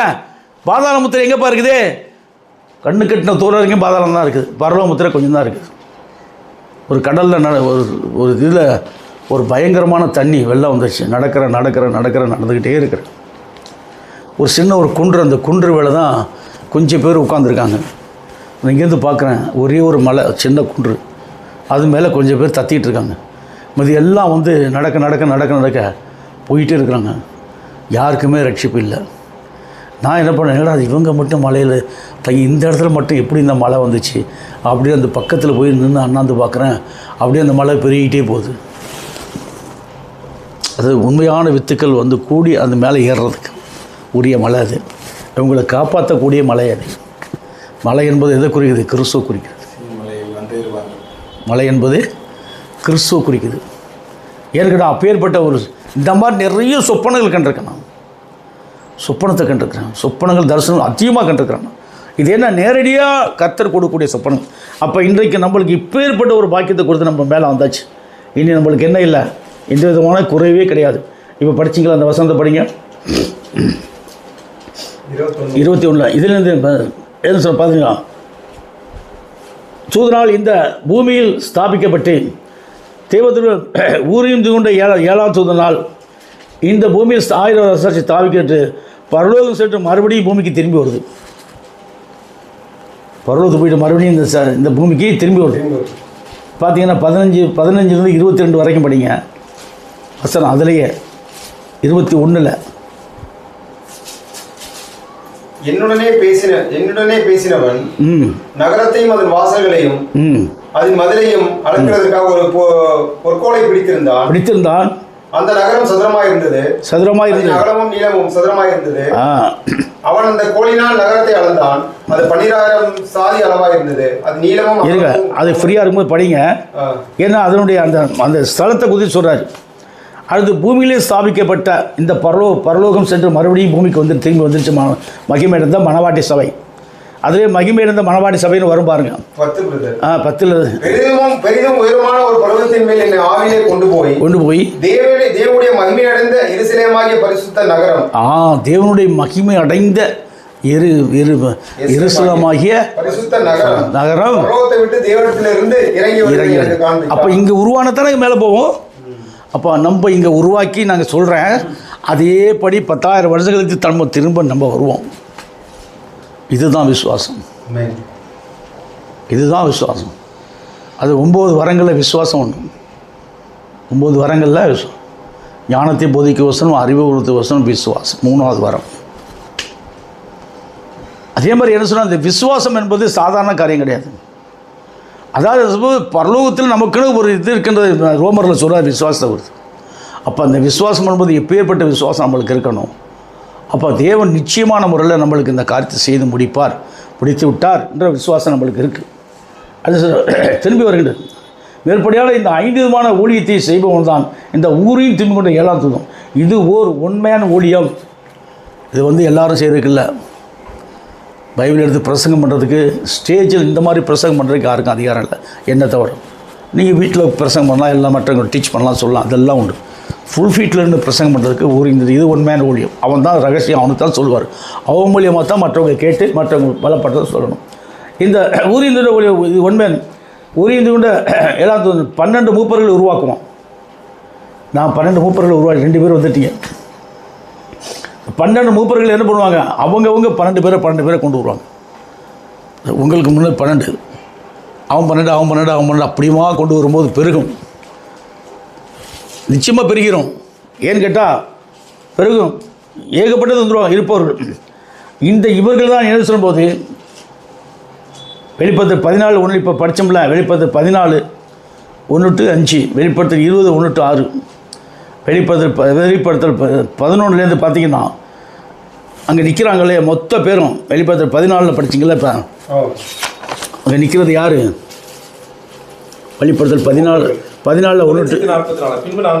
இந்த 1,44,000 பேர் நிற்கிறாங்களா? அந்த 1,44,000 பேர் எப்படி வந்தாங்க? மகிமை இருந்த மணவாடி சபையில் உள்ள மூப்பர்கள். 1,44,000 பேர் மகிமை இருந்த மணவாட்டி சபையில் உருவாக்கப்பட்ட மூப்பர்கள்.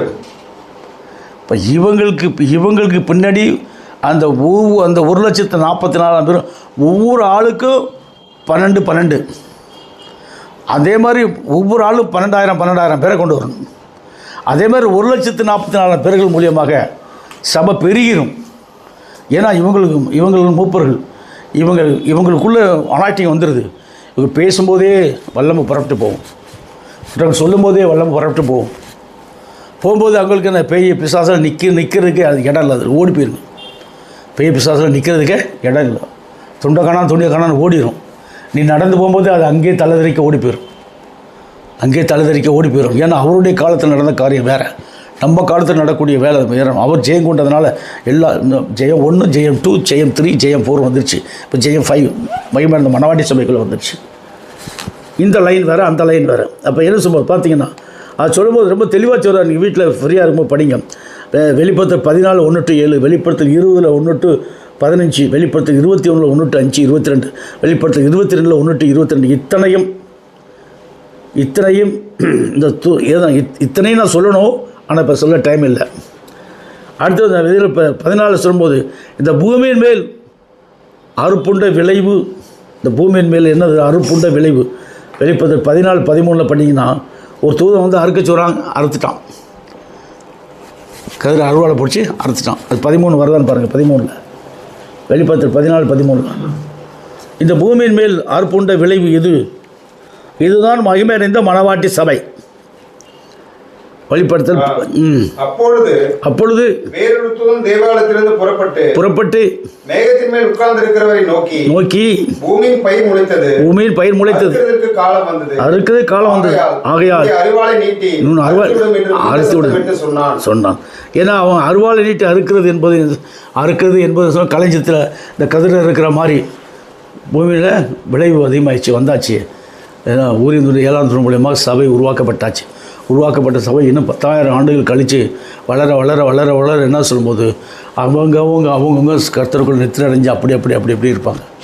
அப்போ என்ன சொல்லும்போது முத்திரை தரிக்கப்பட்டவர்கள் எல்லாருமே, இந்த முத்திரை தரிக்கப்பட்டோம்னா விளைவு, இவங்க தான் கர்த்தருடைய விளைவு, கர்த்தருடைய முதற் பலன்கள், இவங்க தான் பலன்கள். இவங்களெல்லாம் கூட்டி சேர்க்கணும். அது என்ன சொல்லுவோம், ஒரு டைம் வரும்போது கர்த்தர் என்ன பண்ணுவோம், எல்லாரையும் ஒரு இடத்துல கூட்டி சேர்த்துருவார். அதை தான் தெளிவாக சொல்கிறார். அப்படி சொல்லும் போது தெளிவாக சொல்கிறார்.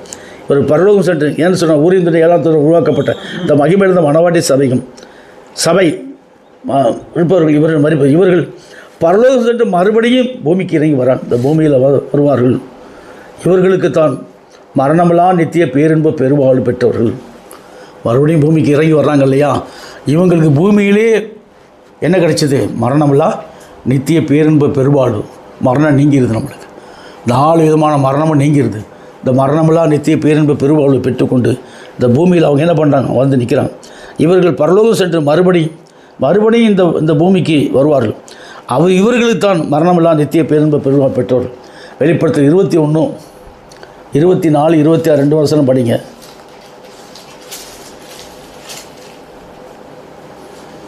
ரட்சிக்கப்படுகிற ஜனங்கள் அதன் வெளிச்சத்திலே நடப்பார்கள். பூமியின் ராஜாக்கள் தங்கள் மகிமையும் நடத்தையும் அதற்குள்ளே கொண்டு வருவார்கள். ஏன்னு கேட்டால் பார்த்தீங்கன்னா இவங்க தான் ரட்சிக்கப்பட்டவங்க தான் நடக்க முடியும், மற்றவங்க நடக்க முடியாது. பூமியின் ராஜாக்கள் என்பது ரட்சிக்கப்பட்டவங்க தான். இவங்க தான் பூமியில் ராஜாக்கள் நடக்கும்போது என்ன, இப்போ தான் நீங்கள் தான் ராஜாக்கள். ஏன்னா ராஜாதி ராஜா கர்த்தாதி கர்த்தர் தேவனுடைய வித்து உங்களுக்குள்ளே இருக்குது.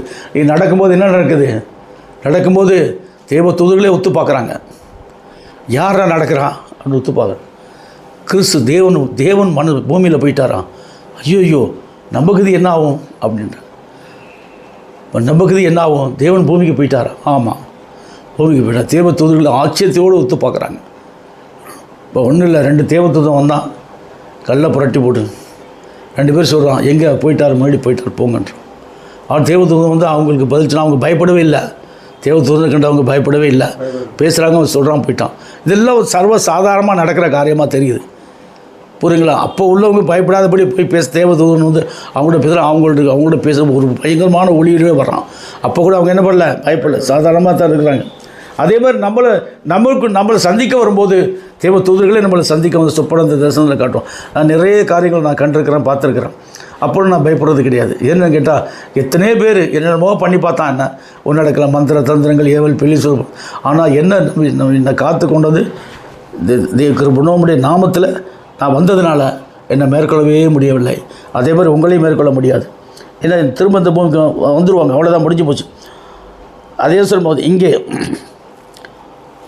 ஜனங்கள் மகிமையடைந்த மணவாட்டி சபை இங்கே சொல்லப்பட்டவர் தான் பூமியின் ராஜாக்கள். உலகத்தின் இரு நிலைகளும் ரட்சிக்கப்பட்டவர்கள். பார்த்தீங்கன்னா அடுத்து என்ன சொன்னால், இப்போ ஜீவ நதின்னு ஒரு நதி ஓடுதுங்க.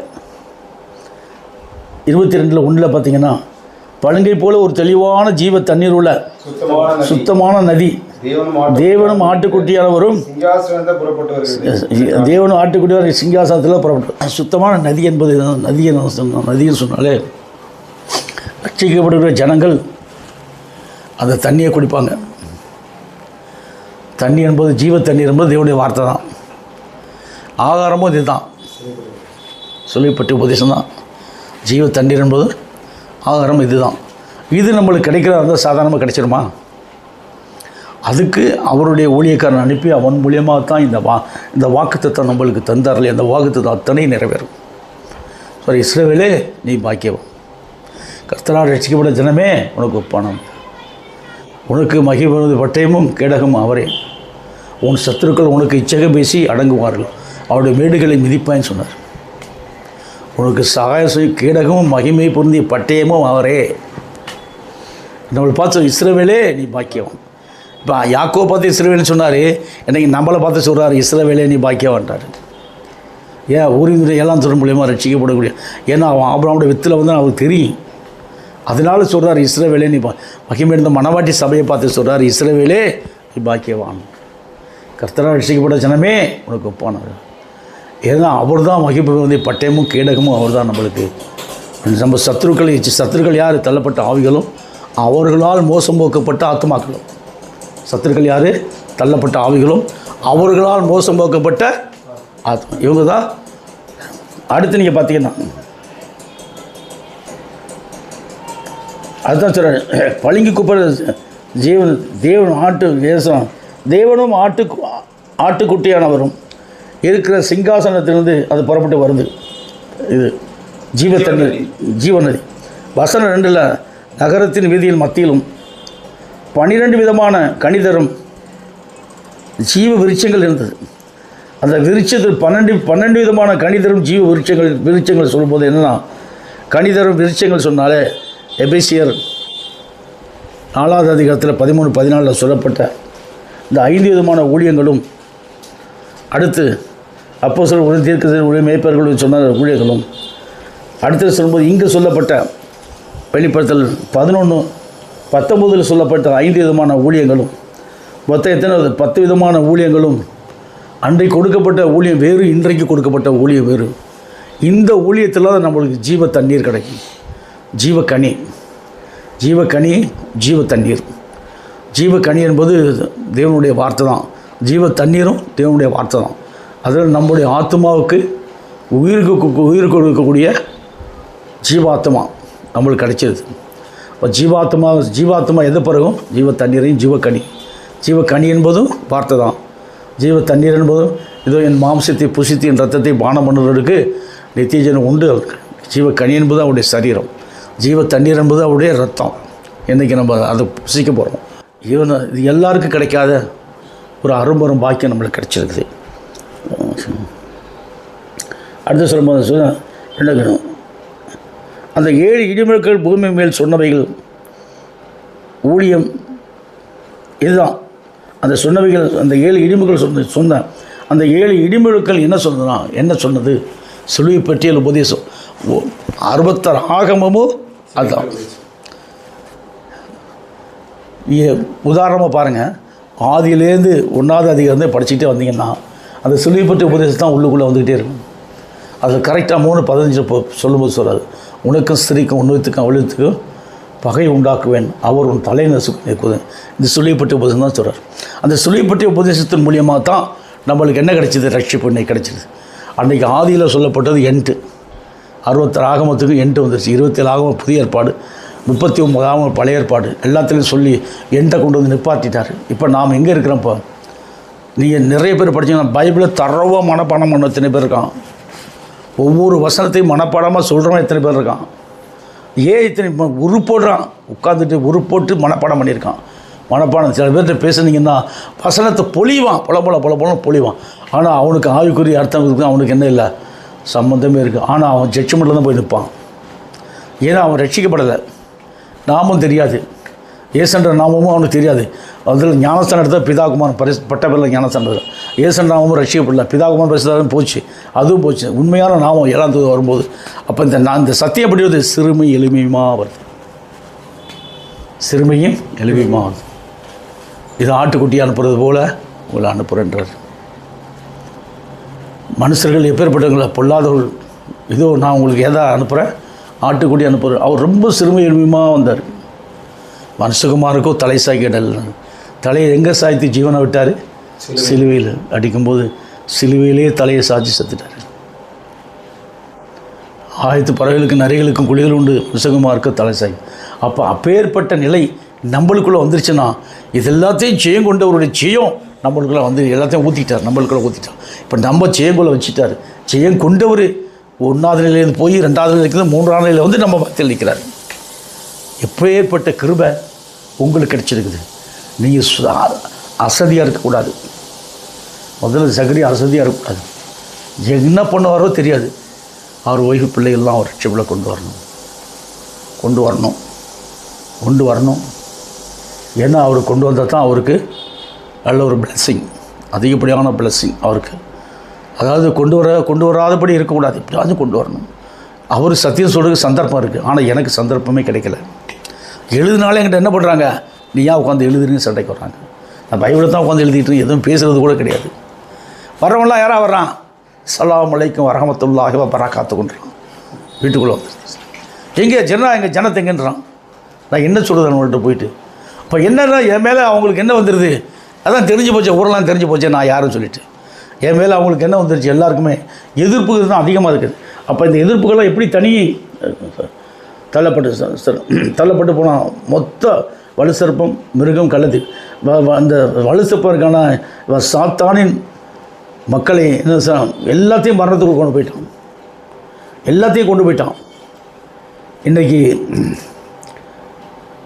இன்றைக்கி இந்த உலகத்தில் ஆப்ரேட் பண்ணுவோம் யாரும் சொன்னால் வெளிப்பத்து 16-13 வலுசற்பம் மிருகம் கள்ளத்தீர்கள் வாய்ந்து போடுவோம் தவளைகளுக்கு போனோம் அசுத்தாவிகள் புறப்பட்டு வர கண்டின்னு அவர் அற்புதம். இந்த ஆவிகள் தான் இன்றைக்கி 3 ஊழியம் பண்ணுது.